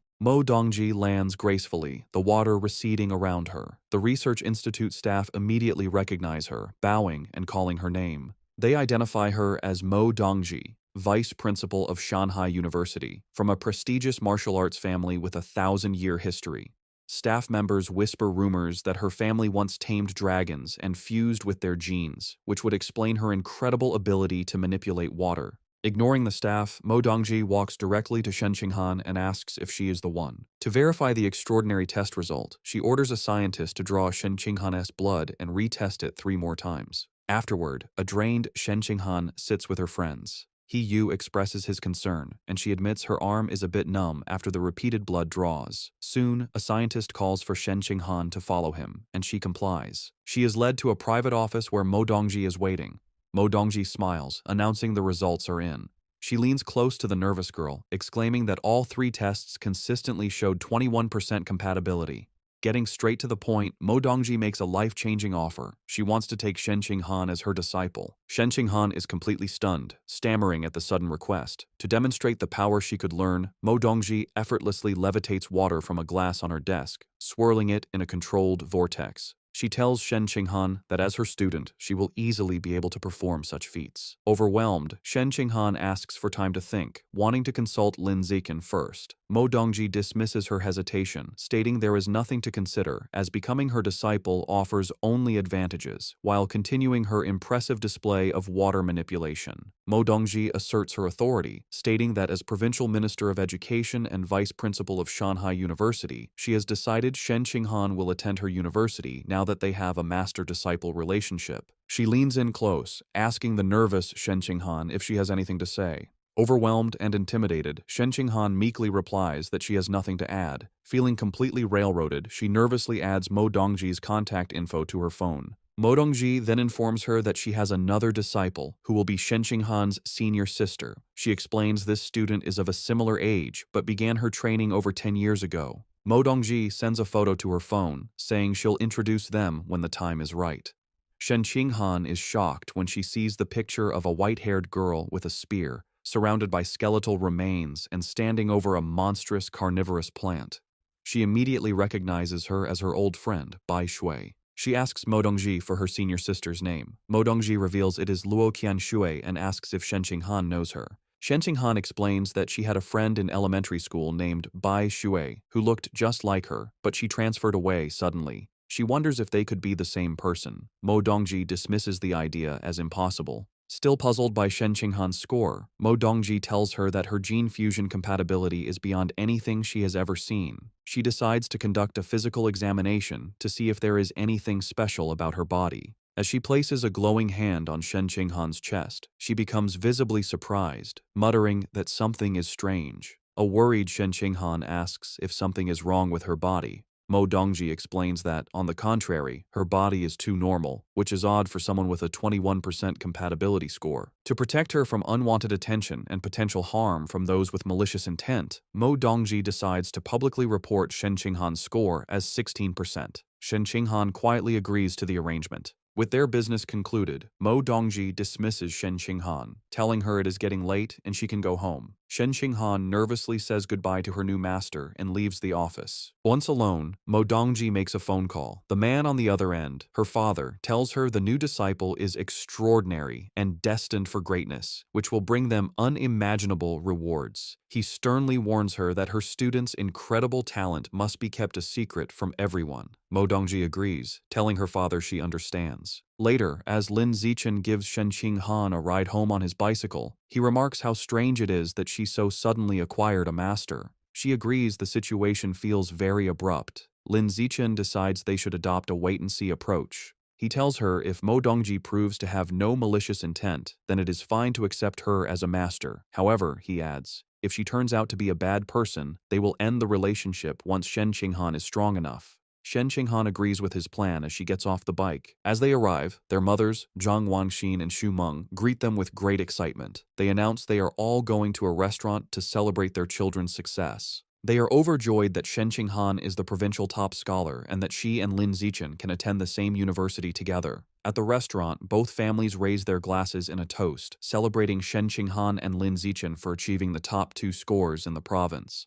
After the joyful dinner, the families part ways, wishing each other a safe trip home. That night, under a full moon, there is a knock at Lin Zichen's door. His mother, Zhang Wangxin, opens it to find Shen Qinghan standing there in her pink pajamas, looking flustered. Zhang Wangshan smiles and teasingly asks if she has come to sleep with Lin Zichen again. Flustered by Zhang Wangshan's teasing, Shen Qinghan quickly denies any romantic intentions, insisting she has something very important to discuss with Lin Zichen in person. She tells Zhang Wangshan she's going to find him and rushes into his room. Amused, Zhang Wangshan watches her go, wondering to herself if the important matter is a love confession. Shen Qinghan knocks on Lin Zichen's door, telling him she has something important to say. When he opens the door and asks what's wrong, she explains it is about the matter with her new master from earlier that day. Inside his room, she sits on his bed, hugging a pillow for comfort. She tells him that her master, Mo Dongji, performed a full physical examination on her, but found nothing out of the ordinary, concluding that her body was no different from a normal person's. Shen Qinghan reveals the crucial detail. Even with her power, Mo Dongji was unable to detect her strange ability to let water pass through her body. Lin Zichen is internally stunned by this revelation. He reflects on Mo Dongji's immense power, capable of controlling massive waves, yet she was unable to uncover the secret of Shen Qinghan's body. He concludes that her physical constitution is far more mysterious than he had ever imagined. He places a reassuring hand on her shoulder, advising her that they must keep this ability a secret from everyone for now, as they cannot predict the consequences if it were to be revealed. He suggests they can slowly study it later when they are stronger and more experienced. Shen Qinghan agrees, telling him she will follow his lead. She then brings up another topic, remembering that her master mentioned she has a senior sister. Shen Qinghan explains that she saw a photo of this senior sister and was shocked by how much she looks like her old friend, Bai Shui. She then shows the picture on her phone to Lin Zichen. He takes the phone and examines the photo of Luo Qianshu. He acknowledges the resemblance, but notes that her aura is completely different from the Bai Shui he remembers. His attention, however, is drawn to the strange, forested background of the image. He asks Shen Qinghan if she has any idea where the photo was taken. Shen Qinghan tells Lin Zichen she doesn't know where the photo was taken, but she will ask her master. She sends a text to Mo Dongji, asking about the location. Mo Dongji gives a one-word reply: source site. When Shen Qinghan asks for more details, her master cryptically responds that she will find out when she becomes stronger. Shen Qinghan relays this information to Lin Zichen, telling him she couldn't get any more details. Lin Zichen decides they should put the matter aside for now and revisit it in the future. Later, as they lie on his bed, both looking at their phones, Shen Qinghan quietly watches him for a moment. She then asks him if men like women who wear cheongsams. The question catches Lin Zichen off guard, and he internally wonders if she was influenced by her master, Mo Dongji, who wears a similar traditional dress. He blushes as he imagines Shen Qinghan in a cheongsam, thinking to himself that it would look very good on her and admitting that it depends on the person. Sensing his response, Shen Qinghan leans in closer, pressing him on whether he likes them. A completely flustered Lin Zichen stammers that he supposes he does. She continues her questioning, asking about stockings and whether he prefers black, white, or nude-colored ones. He wonders why she is asking such strange questions. Pinned down on the bed, he finally relents, admitting that if he had to choose, he would pick black or white stockings. Satisfied with his answers, Shen Qinghan immediately sits up and starts ordering a cheongsam and stockings on her phone, leaving a bewildered Lin Zichen to wonder what just happened. Their conversation is interrupted by a knock at the door. It is Zhang Wangshan who has brought a bag for Shen Qinghan. She explains that Shen Qinghan's mother sent over some toiletries and told her to just sleep over for the night. A completely flustered Shen Qinghan takes the bag, stammering that she never asked her mother to send anything, and wondering why she would act on her own. As she leaves, Zhang Wangshan cheerfully tells them not to worry, as they are both adults now, so it is perfectly fine for them to sleep over together before closing the door. An awkward silence fills the room as both Shen Qinghan and Lin Zichen blush, unsure of what to do next. Resigning herself to the situation, Shen Qinghan sits on the bed and opens the bag, stating that she will just change her diaper and go to sleep. However, as she looks inside, she pulls out an object with a surprised expression, asking what it is. To her absolute horror, she realizes she is holding a box of those things for safety. Utterly mortified, she wonders what on earth her mother was thinking by packing such an item in her bag. In a complete panic, she stammers that she is going to change her diaper and scrambles off the bed, tripping over her own feet and falling face first onto the floor in her haste to escape. Lin Zichen is left sitting on the bed, completely bewildered by the chaotic scene and wondering what is going on. Lin Zichen and Shen Qinghan have been accepted into the Evolution Academy of Shanghai University. Lin Zichen tells Shen Qinghan, who is sitting on the back of his bicycle, to hold on tight because they're about to get going. She obliges, wrapping her arms around his waist. They have both also signed up for the He family's martial arts gym and are on their way to a promotional event today. As they ride through the bustling city streets, Lin Zichen suddenly notices that a strange group of people is blocking their path. A man in black and gold robes, accompanied by several men in white karate uniforms, stands before them and asks if he is Lin Zichen. Surprised, Lin Zichen stops the bike and asks them who they are. The man introduces himself as Liu Chuanwu, the dean of Shanghai University's Budo Academy. However, he clarifies that he is not there in his official capacity, but as a representative of an organization called Tianren-Ge. Tianren-Ge is a conservative organization that opposes gene fusion and mechanical modification, preferring to fight threats with traditional martial arts. Lin Zichen recalls hearing about them, but internally dismisses them, thinking their ideology is misguided and deludes its followers. Liu Chuanwu formally invites Lin Zichen to join Tianren-Ge. Ignoring him, Lin Zichen simply asks them to get out of his way. As Lin Zichen tries to pass, Liu Chuanwu places a hand on his shoulder to stop him, asking for a moment to talk. Attempting to persuade him, Liu Chuanwu offers him a new phone as a gift, but Lin Zichen is clearly made uncomfortable by the insistence. Later, Lin Zichen, Shen Qinghan, and Liu Chuanwu are sitting in a cafe.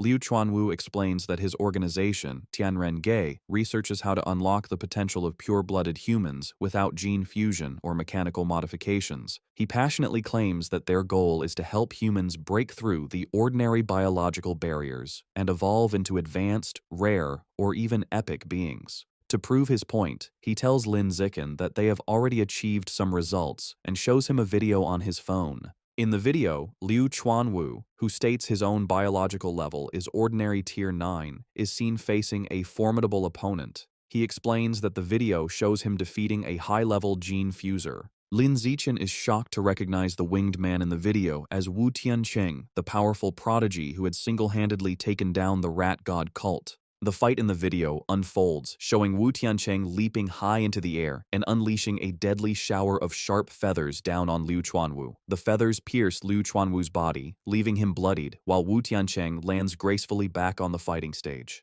Despite his injuries, Liu Chuanwu charges forward with incredible force and lands a devastating punch on Wu Tiancheng, sending the powerful gene fuser flying out of the ring. As the video ends, Liu Chuanwu passionately argues that the human lineage is already invincible and does not need to borrow power from other species, proclaiming that pure-blooded humans who follow their path of cultivation are the true future. Lin Zichen looks at the phone, his expression a mixture of shock and disbelief. He wonders if the video could be fake, questioning if it was edited or if Wu Tiancheng was paid to lose on purpose. Liu Chuanwu dismisses his doubts, stating firmly that the video is completely unedited. He adds that he will continue to challenge other high-level gene fusers and invites Lin Zichen to come and watch anytime. Lin Zichen then asks why they don't just post the video online to better promote Tianren-Ge.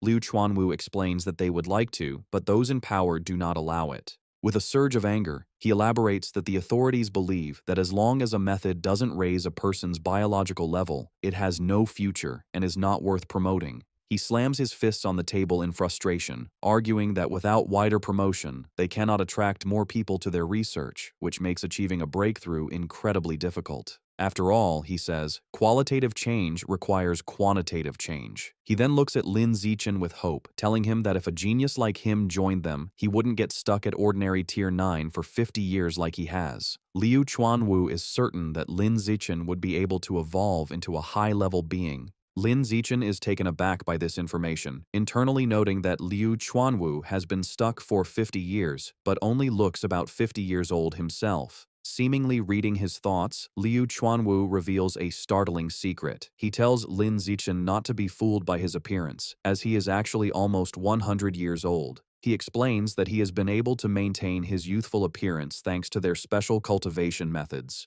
Skeptical, Lin Zichen searches online for the dean of Shanghai University's Budo Academy. The results confirm Liu Chuanwu's story. An encyclopedia entry lists his birth date as March 1929.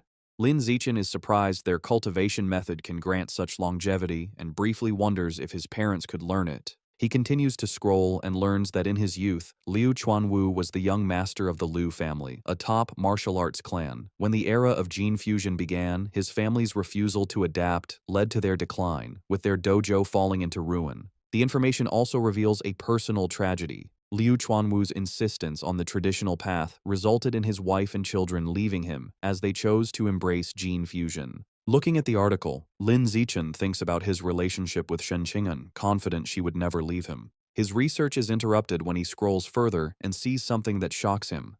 Under the relationships section, it lists his ex-wife as Yuan Dongji, which Lin Zichen recognizes as another name for Shen Qinghan's new master, Mo Dongji. He also sees that the profile pictures for his son, Yuan Shusheng, and daughter, Yuan Xiaoyi, are grayed out, making him wonder if they have both died. Lin Zichen looks up from his phone at Liu Chuanwu, concluding this man should not be underestimated. Noticing the intense stare, Liu Chuanwu smirks. He proudly states that maintaining his youthful appearance at nearly 100 years old is proof of the great potential of pure-blooded humans, and it is for this reason that Tianren-ge exists. He passionately declares that Tianren means humanity will conquer the heavens. He argues that those who rely on gene fusion will never surpass the beasts they take their power from and will eventually be destroyed by them. He makes the same argument for mechanical modification, stating that because many materials come from aberrant beasts, it is also a path that can never truly surpass its origins. He slams his fists on the table, clarifying that Tianren-ge is not completely against these methods, but is against humanity betting its entire future on them. He believes they should be used as an early-stage solution while they research a better long-term path. With great passion, Liu Chuanwu extends his hand, sincerely inviting Lin Zichen to join Tianren-ge and work for the future of humanity. However, Lin Zichen holds up a hand, silently declining. Undeterred, Liu Chuanwu expresses his firm belief that Lin Zichen has the potential to become the first pure-blooded human to break through the ordinary biological barrier. Lin Zichen, however, remains practical and asks what exactly this cultivation method is. Liu Chuanwu proudly explains their technique is the blood-tempering art, a method from ancient ruins. He describes it as a way to use one's own qi and blood to temper and strengthen the body, increasing combat power. He boasts that ancient records claim at its highest level, this art allows a practitioner to become a saint in the flesh, capable of shattering mountains and tearing apart giant steel beasts with their bare hands. However, Liu Chuanwu reveals a critical limitation. The art can only be practiced by pure-blooded humans. He explains that gene fusers have impure blood, while mechanically modified individuals have incomplete bodies that prevent the necessary circulation of qi and blood. This, he argues, is why he believes humanity's future lies with pure-blooded individuals. He once again formally asks Lin Zichen to join Tianren-ge. Lin Zichen thoughtfully replies that he feels he knows too little about this path and would prefer to just observe for now. Becoming more insistent, Liu Chuanwu leans forward, telling Lin Zichen he can take his time learning, but it would be a great shame to waste his incredible physical talent. Leaning in close, Liu Chuanwu tells him that from Tianren-ge's perspective, the supposed top scholar with 16% gene fusion compatibility is nothing compared to him. He goes so far as to say she can't even compare to a single hair on Lin Zichen's head, causing a shocked Shen Qinghan to spit out her drink. Surrounded by a fiery aura of conviction, Liu Chuanwu declares they have always believed that Lin Zichen, with his #1 physical test data, is the true top talent in the province. He tells Lin Zichen that if he chooses their path, he will undoubtedly be able to crush Shen Qinghan in the future. This leaves Shen Qinghan looking dejected, wondering why she is being dragged into the conversation. Lin Zichen raises his hand to interrupt Liu Chuanwu's speech. He points directly at the downcast Shen Qinghan, clarifying that she is the top scholar with the 16% gene fusion compatibility he was just talking about. Shen Qinghan gives an awkward wave as Liu Chuanwu begins to sweat nervously. Deciding to end the conversation, Lin Zichen announces it is getting late. He picks up the phone Liu Chuanwu had offered him earlier. Standing up, he takes Shen Qinghan's hand, thanks Liu Chuanwu for the phone and drinks, and informs him they are leaving. In a panic, Liu Chuanwu reaches out desperately, pleading with them to wait and offering a trial period of half a year. As they walk away hand in hand, he shouts after them, offering to double whatever benefits the Evolution Academy gives him. When that doesn't stop them, he becomes even more desperate and raises his offer to triple the benefits. The word triple makes Lin Zichen stop, his eyes wide with shock. The scene changes abruptly as Lin Zichen is suddenly back at the table, telling Liu Chuanwu he has always agreed with Tianren-ge's philosophy. With a fiery look of determination, Lin Zichen clenches his fist and declares he has decided to bring his talent to Tianren-ge and contribute to the cause of pure-blooded humanity. Lu Chuanwu is left stunned and speechless, while a small chibi version of him cries over the vast amount of money he has just promised. Having made his decision, Lin Zichen tells Liu Chuanwu he has a question. He asks if he knows what the source site is. Liu Chuanwu is visibly surprised, wondering how a young student could know about such a place. His expression turns solemn as he explains that the source site is believed to be the origin of all life. He elaborates that all the aberrant beasts in the world originate from there. Lin Zichen reflects on the information, realizing the source site is the origin of all aberrant beasts. He asks Liu Chuanwu if the beast meat sold in markets also comes from there. Liu Chuanwu confirms this, explaining the meat on Earth isn't enough to feed the general population. Lin Zichen then asks about videos of the place. Liu Chuanwu shakes his head, explaining that no electronic devices function there, so the only way to record anything is through realistic drawings. This triggers a memory for Lin Zichen.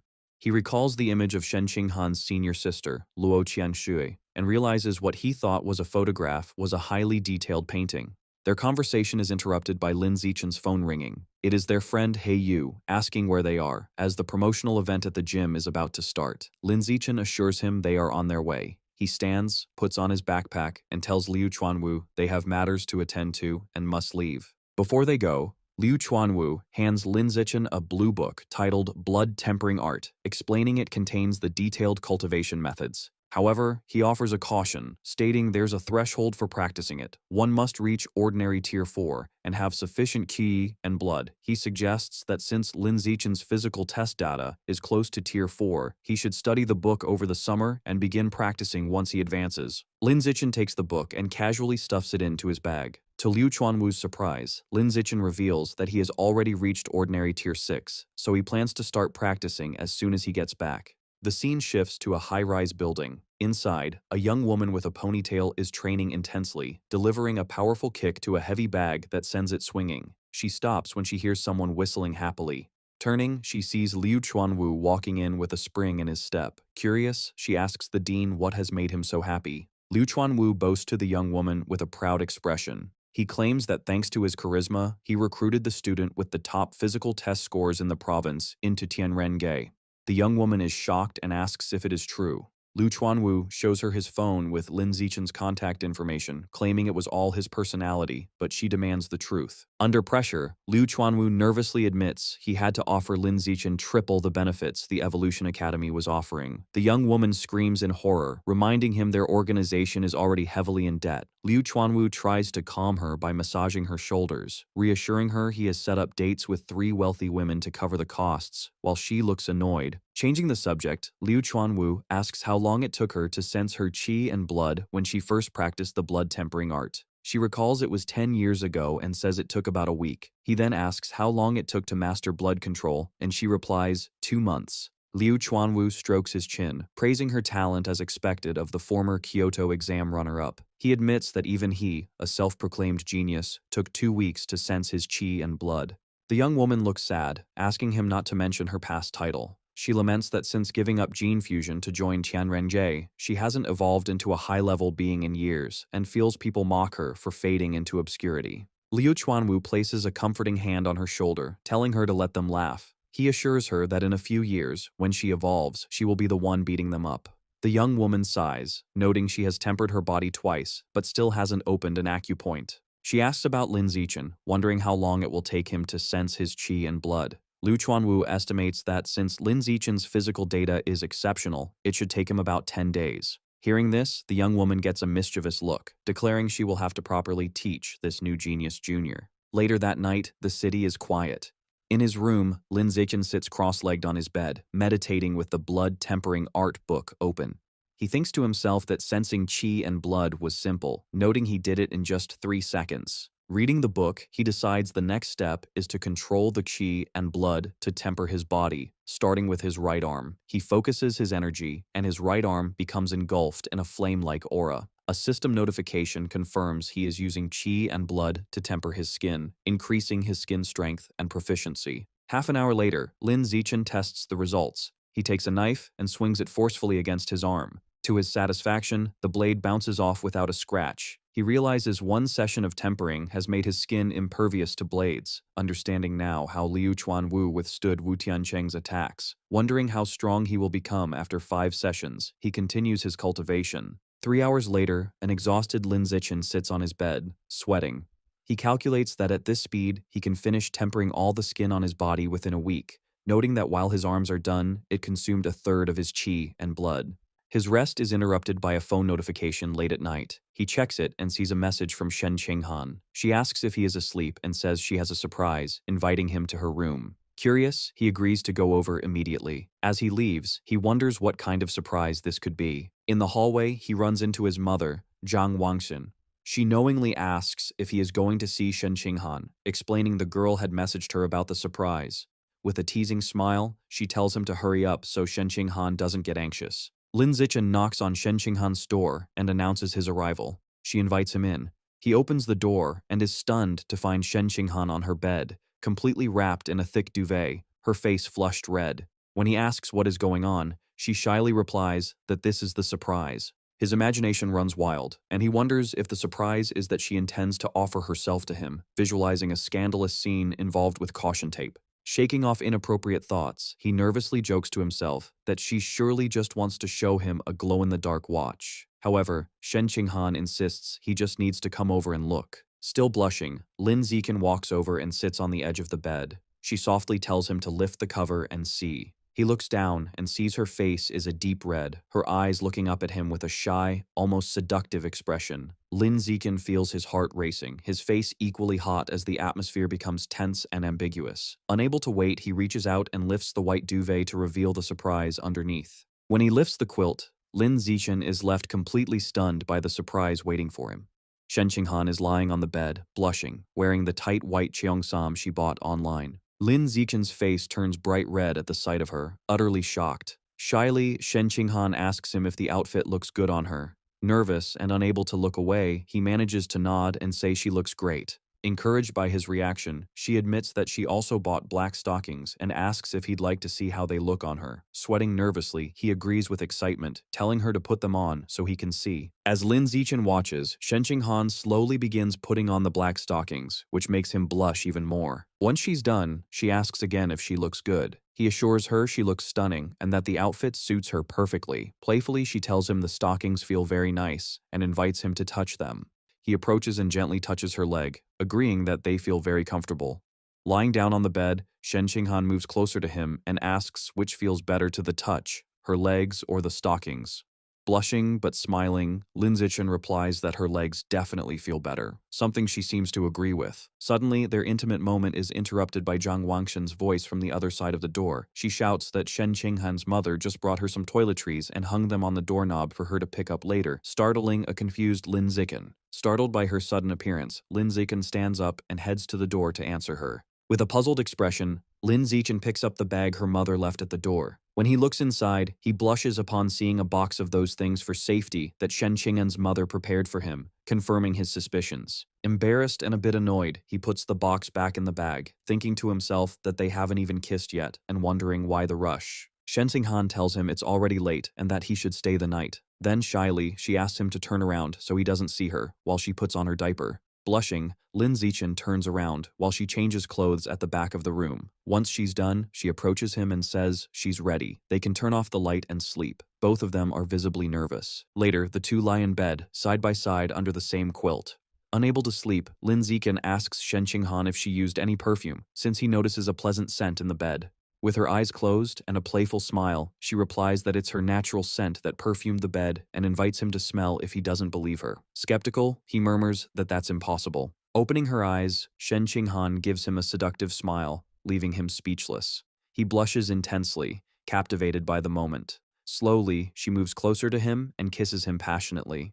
During the kiss, Shen Qinghan's eyes suddenly open, showing surprise. She immediately pulls away gently, asking him in a breathless voice to wait a moment. Shocked, Shen Qinghan gets out of bed and puts on her slippers, while a confused Lin Zichen asks what's wrong. Her face burning with shame, she turns around and confesses that she just wet herself again. She stands next to the bed, mortified, while Lin Zichen watches from the mattress. Suddenly, an idea occurs to Lin Zichen, and he asks her to wait. He asks how she felt right before it happened and whether she experienced a strong mental fluctuation. Embarrassed, she explains that her heart was racing, she felt a jolt in her chest, her body grew warm, and as a result, she lost control of her bladder. Hearing this, Lin Zichen confirms that her mental fluctuations were extremely intense and that everything fits what he suspected. He explains his theory to her, recalling her innate water ability, and tells her he suspects her unknown superpower is linked to her mental power and is controlled by it. Shen Xinghan listens in amazement, realizing that if her mental strength is high enough, she might be able to fully develop and control her ability. With a new idea to test his theory, Lin Zichen takes her hand and suggests they keep kissing to see if her mental fluctuations trigger the same effect again.